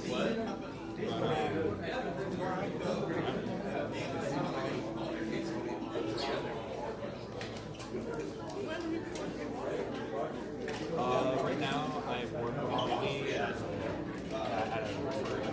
camp, as a tutor and a teaching assistant. I was working at a startup, but and then the market's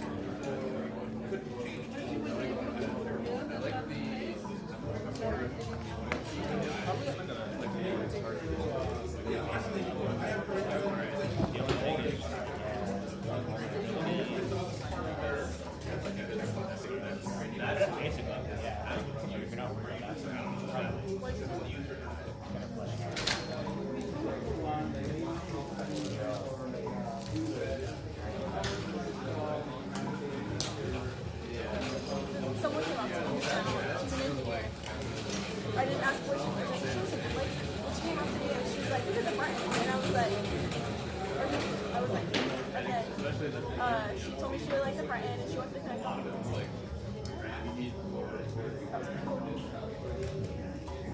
Huh? Oh yeah, for real.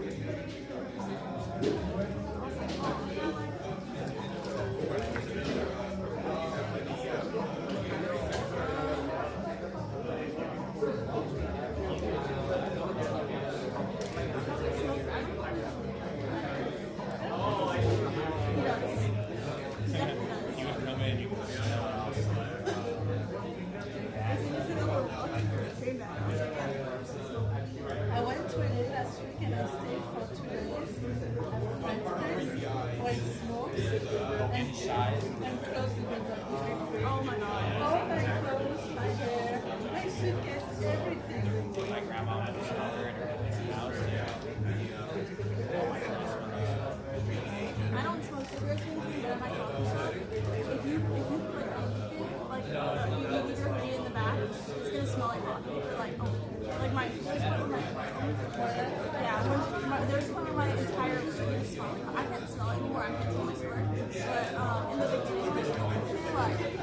smell like coffee all day. I know when I get off work, I smell like coffee. Like, my skin smells like coffee. So, I mean, it's better that than my skin. Yeah, I feel like, I think gross. Like, oh, yeah.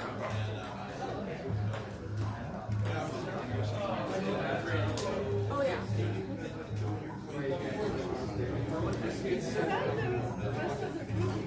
I know. Where do you go?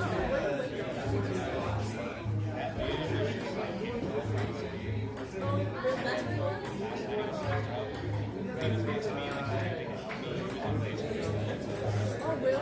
Oh, that's what you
And like, I mean, I think they realistic a bit,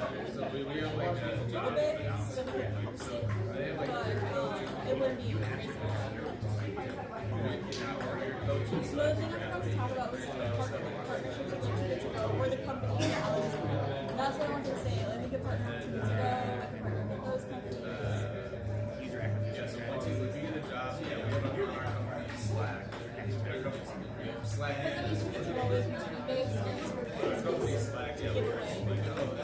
Basically, if you partner with Too Good To Go, it's still the same thing, but it's like peer-to-peer and company and no money. We even got to how much you have, like,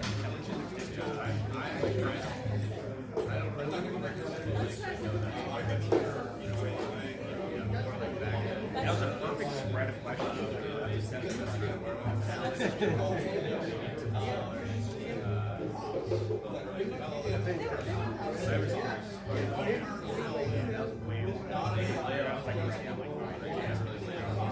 No, I was so scared they're going to ask us, like, so is the API connected? I think we go back and connect. And, like, I don't know why they would ask us that.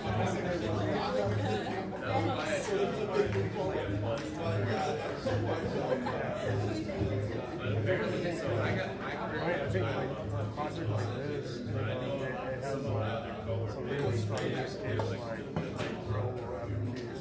Really. Yeah,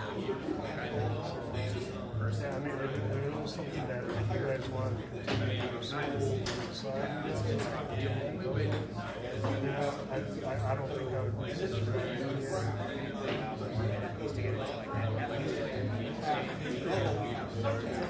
Yeah,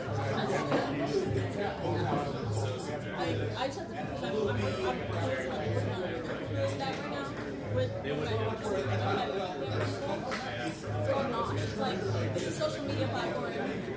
It's a social media platform where it's like Yelp mixed with Facebook, so you can see where your homies are eating. And like people, you could like check in every week at Facebook on Facebook about, hey, I just went to this restaurant, you should check it out, or you should try this food item. We're gonna use cat maps. So you guys can look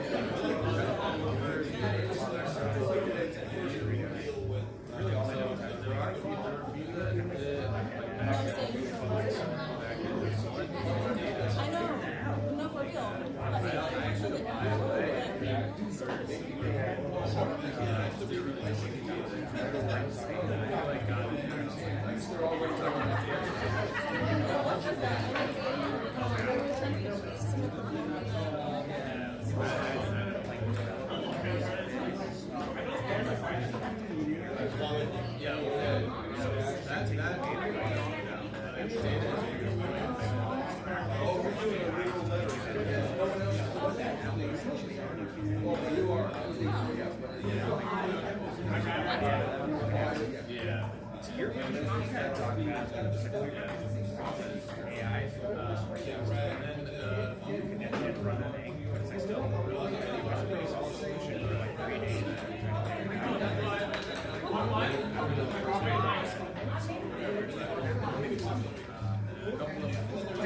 It's like the way you first, right?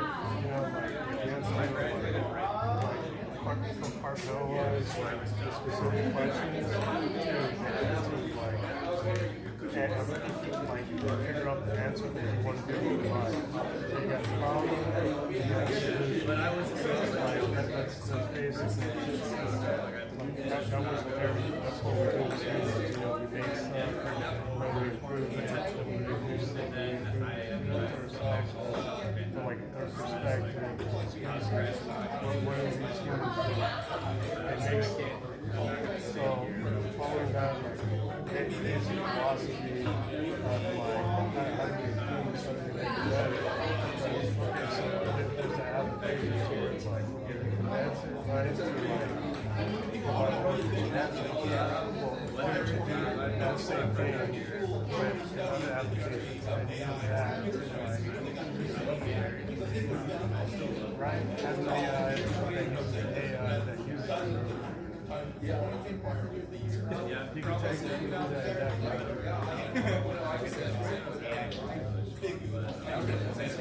a lot of the tools are already out there. You don't have to reinvent the wheel. You just have to understand like where you want to put these.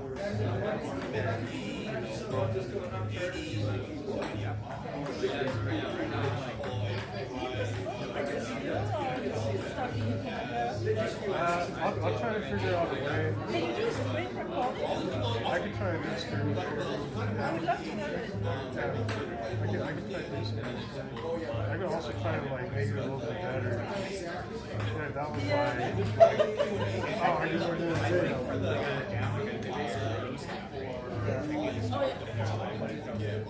Well, it's been really wow with the, like especially the table, like changing tables on the table that can have like that's how it's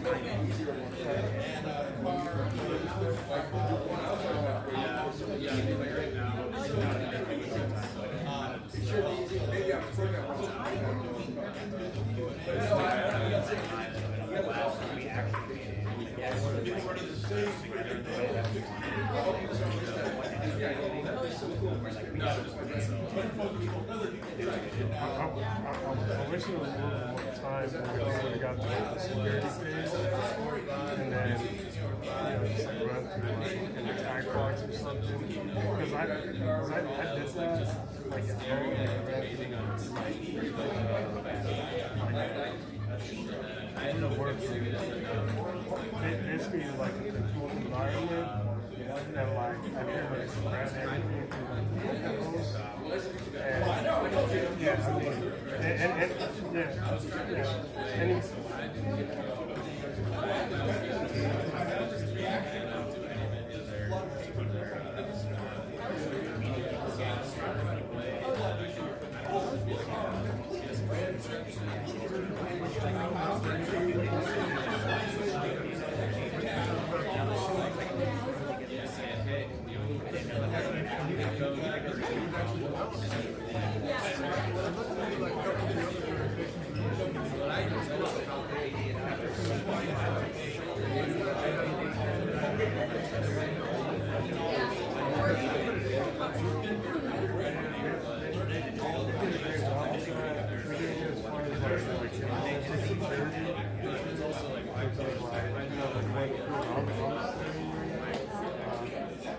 But like I was talking about, like, you know, if you want to continue to develop it, I'd love to like, take the website and just type I like the implementation like that, which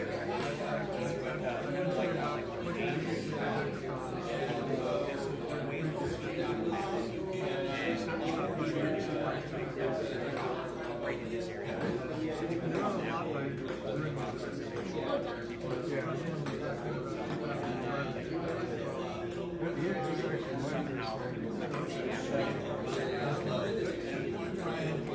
I mean, there are aspects. Maybe a way to so people would see on the map, here's a high amount of section.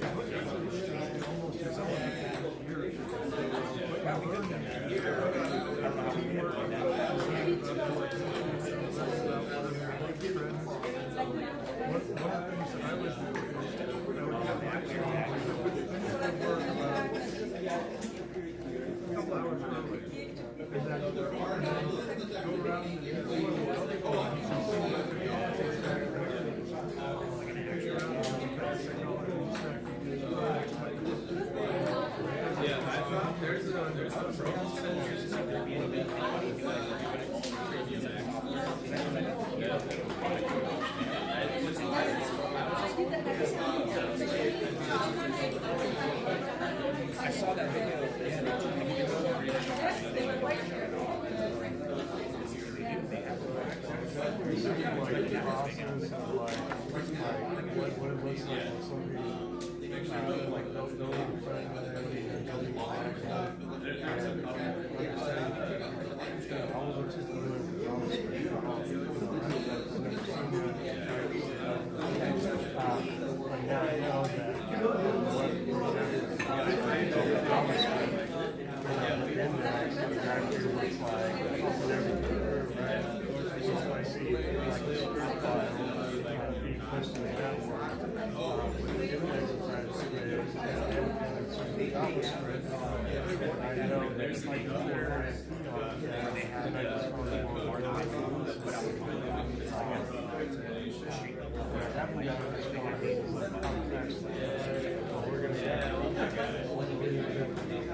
It's funny because like 2 months ago, I didn't know what I could afford, you know, I didn't know if I was going to pay for it.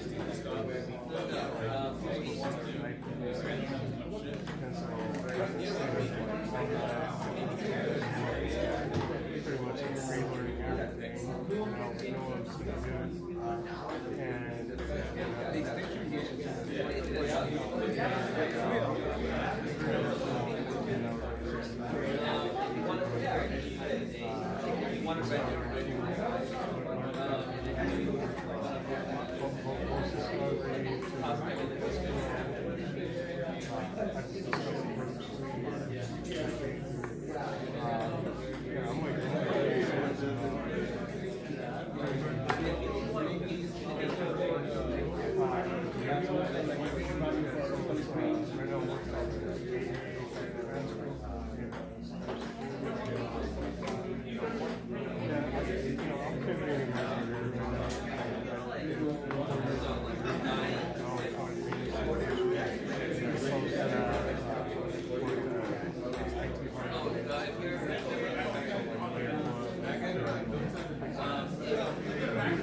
Well, I did on the front end.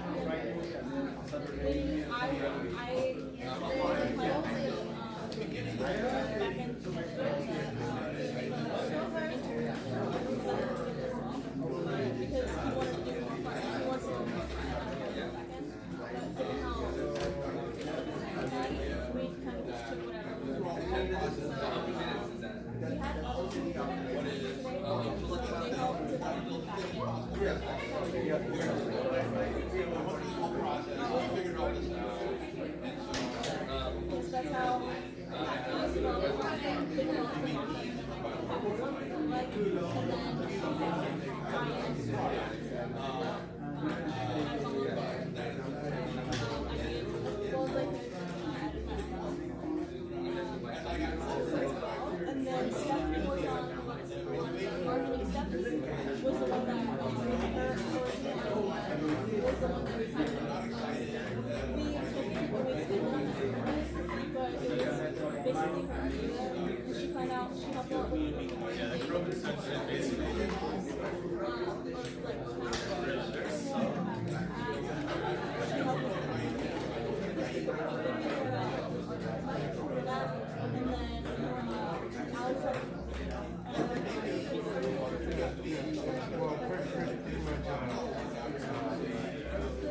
I just kind of shadowed and everything. I don't know if just really being like on that phone. Like I said, I was pulling that questions so that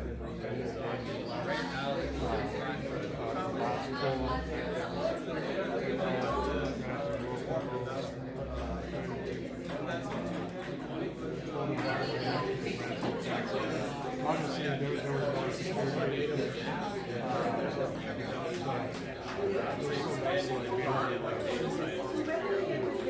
Watching the axle beside right now. It was interesting because yesterday there was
it's the right experience to have.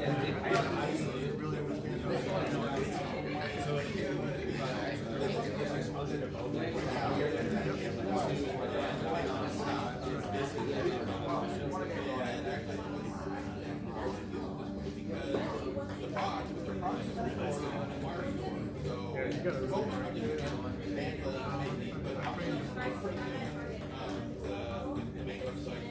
the lab will be what is let me just say, so one of my publics self-maintenance,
This is like only about 5% of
We're still printing out certificates.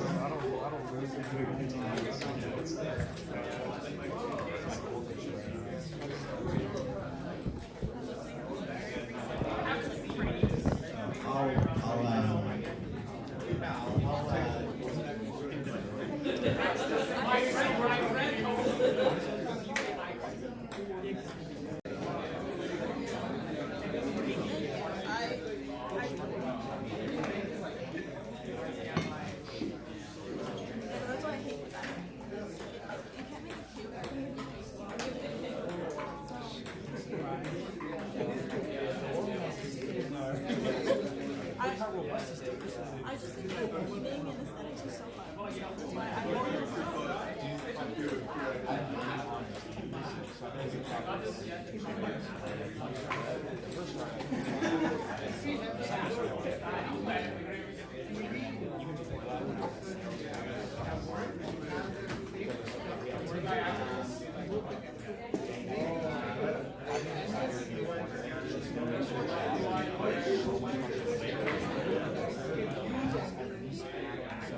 I mean,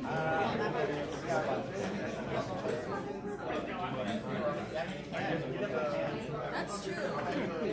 That's true.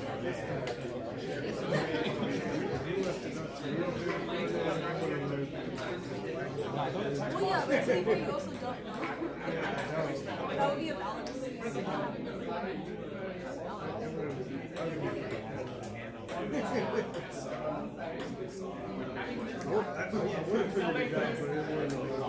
I mean, yeah. That's true.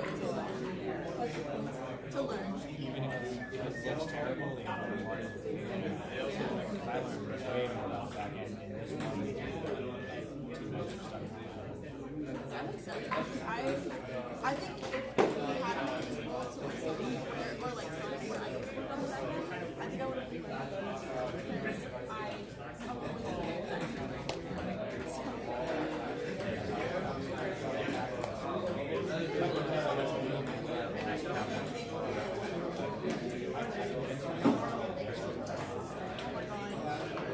that was I also like on the front end like I get worried so because like usually everybody else that I work with is I don't know on the front end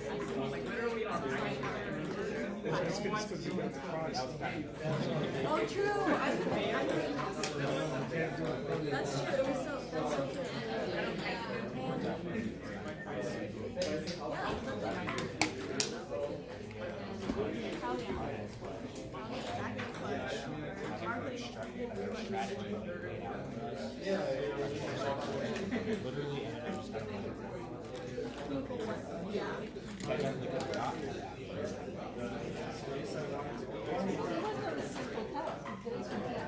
It was.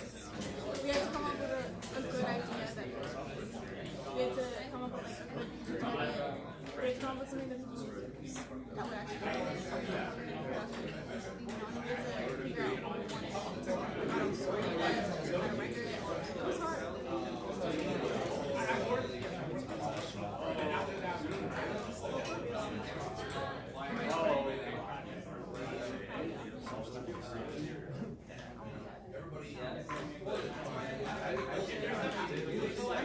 That's one thing I got out of the camp.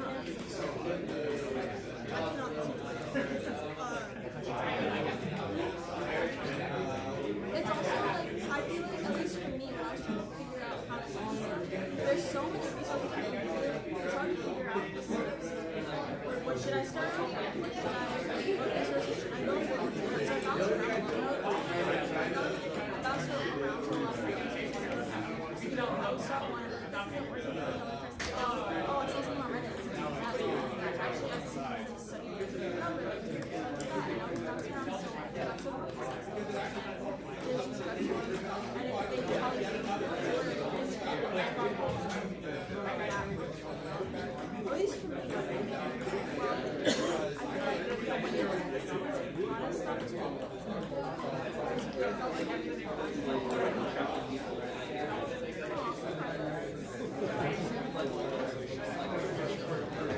All right, we're gonna announce the winners. And also, I want to put a disclaimer that picking the winners was actually really, really difficult because we had so many wonderful projects. It's not because you all were terrible, it's because you all were so good. There are some really amazing projects that very easily could have won, but just for whatever reason when we tallied the votes, they didn't come out on top. So don't feel bad if you didn't win. Like, I hate losing, and so I know what it's like. I've been there. I felt miserable after last hackathon because I was hoping to win. But we also, so we're gonna have a first place through fourth place are gonna win prizes and certificates. We also have some like special honorary mention categories. So for example, we have a category of, and we're live streaming, right? Okay, we're live streaming to YouTube. So for example, we have a special category called Funniest Project, and the winner for that is Woof Security Alerts. So let's give them a round of applause. Yeah, for this one we don't have a certificate or prize. We just have you have the title of Funniest Project. Next, we have the Best Presentation Award, which this goes to Agua 8. So let's give them a round of applause.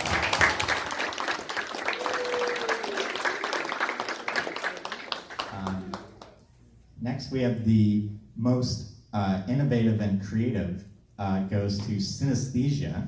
So we're going to give them a round of applause.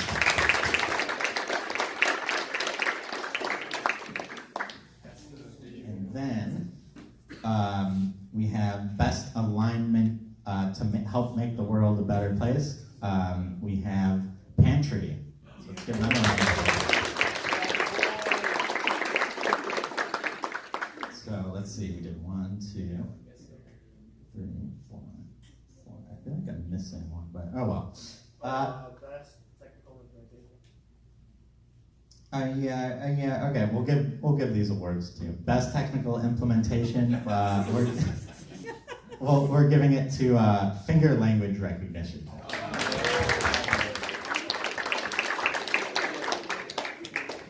And then most likely to like make money in the real world outside of a hackathon, like best product to market, we're giving it to High Time AI prompt generating.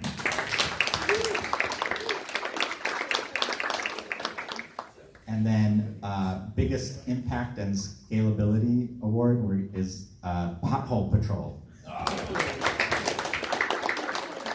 right.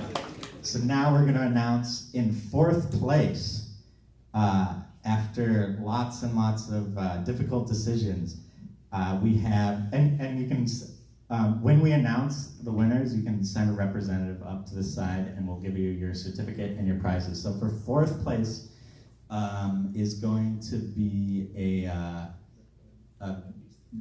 sunglasses and a journal.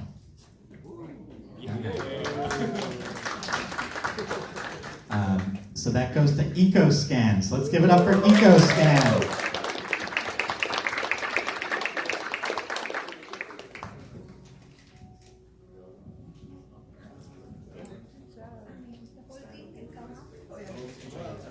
Oh, should the whole team come up and we get like a photo or something?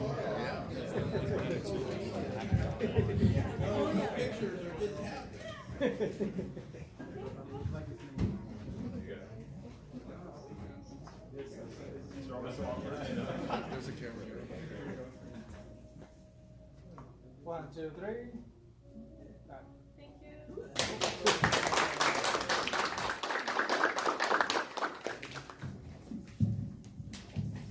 All right, in 3rd place, we have a project that everyone here wants to use themselves. It's Skip to a Human. And they're going to take home a journal, some really cool sunglasses, and also a phone holder that goes in your car and plugs into the CD slot that you don't use anymore.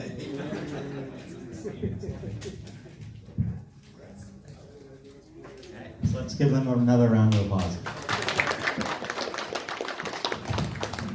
John's going to take a photo.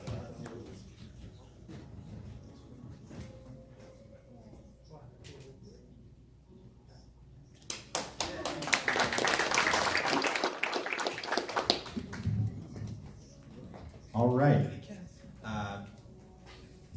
In 2nd place, we got finger language recognition. Impressive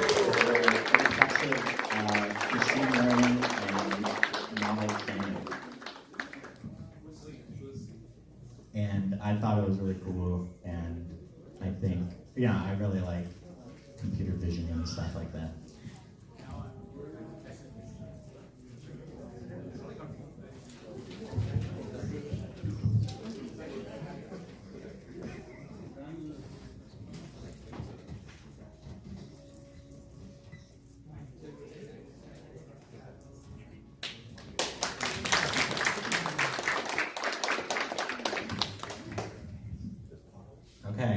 and your fun Hackathon Weekend winners. Let's give it up for Pothole Patrol.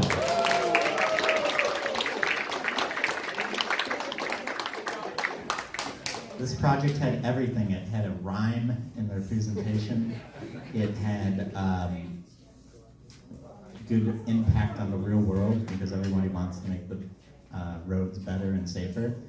And it also has like lots of different applications. You could expand it beyond just potholes to other stuff. But they're taking home a journal, some cool sunglasses, like aviator style sunglasses, and a phone holder for your car, and a portable battery pack that has like a little solar charger in it.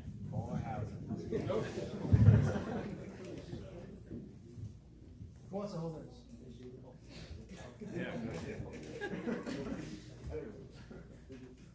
One. Wow, it's a big group. 1, 2, 3. Let's go like cycling, guys. Got it. All right. Let's give a round of applause. Emily had to take off. Oh, All right. Do a picture of her. Cool. Well, yeah, this was super fun. I hope you guys had a lot of fun. I hope you learned a lot. I hope you made some new friends. I hope you got some good technical programming experience and product design experience. And yeah, hopefully we can do this again sometime. Hopefully we get, help me plan the next one. Because it's a lot of work to plan this and schedule this and stuff and put it all together. So the dojo definitely needs more volunteers to host events and things like that. But that's it for me. So thanks for being good attendees, and thanks for keeping the place clean and tidy, and thank you to all the other judges and co-hosts. Thanks, Kevin. Do the judges have anything they want to say? Everyone, please give it up for Kevin.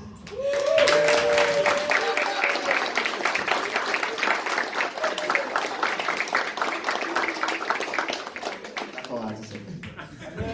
Aw, thanks, Ash. All right, that's it. Have a great night.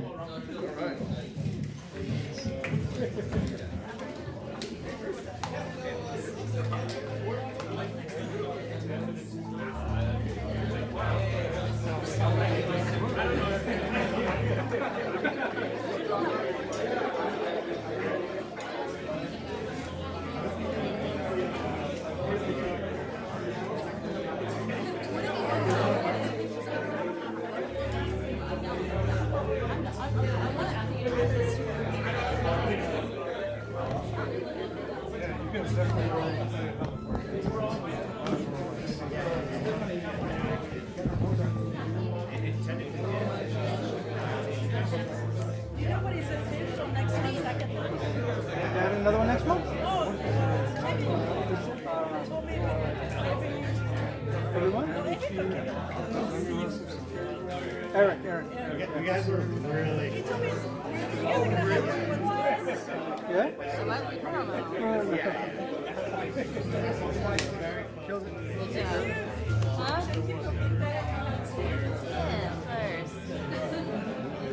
Good job, I really liked it.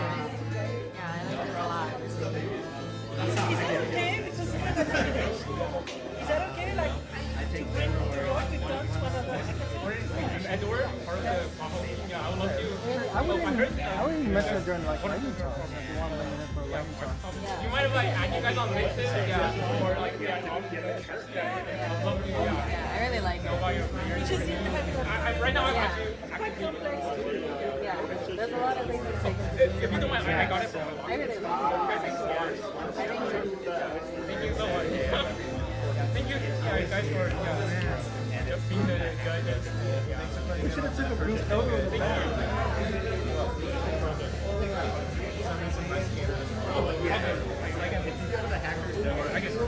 job, I wonder why this guy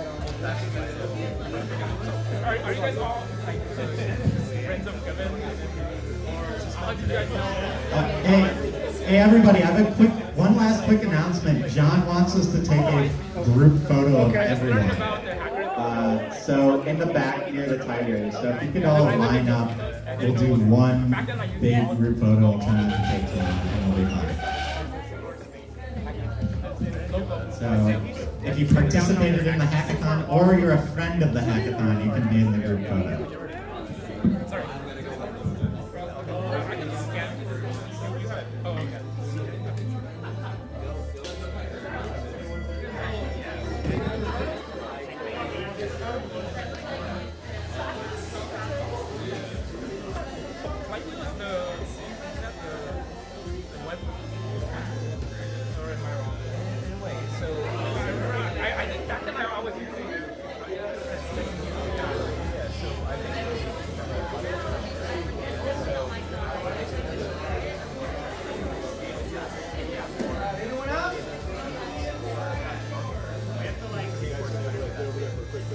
Oh yeah, sure.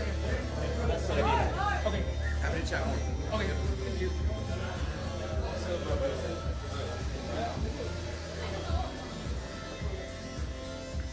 Come on down, people. Take your time. Inside your door.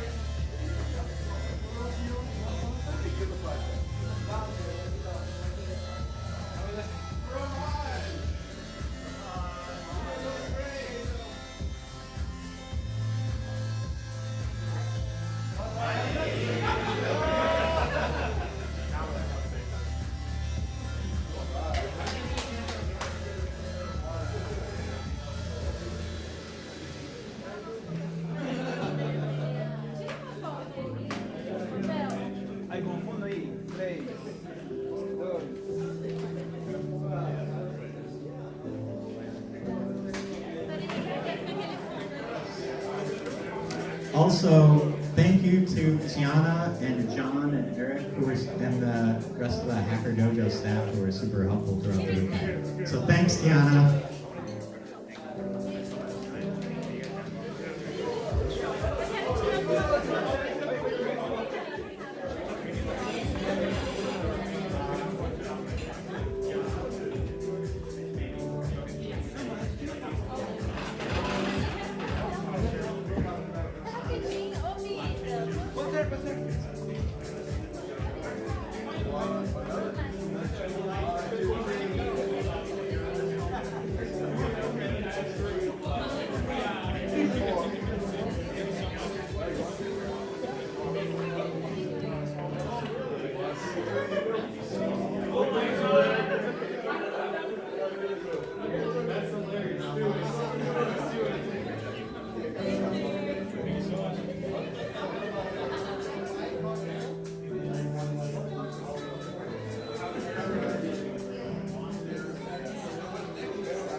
Sir? I was showing them the Discord and the pictures. Yeah, yeah.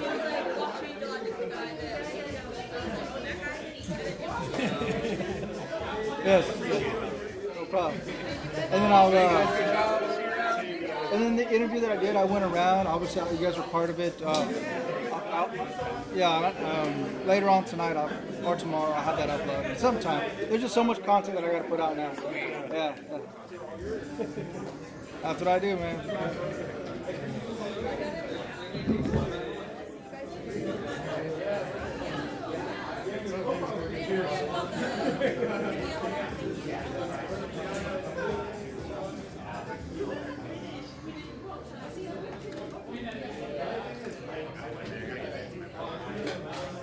Dude, I kept coming, I would come home to them. I came home to them.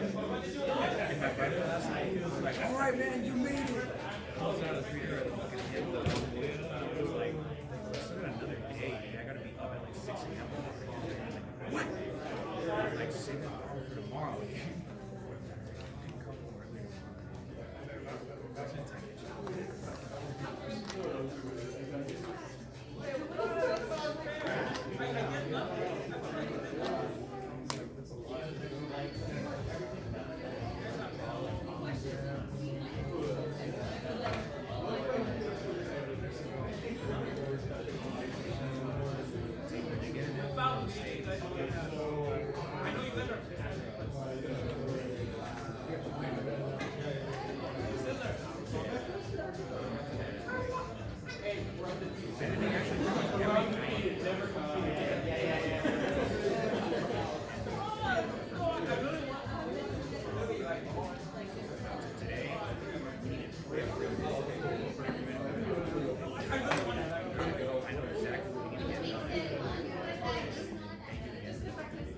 So I was like, I could make it, but I assume there'd be people here I can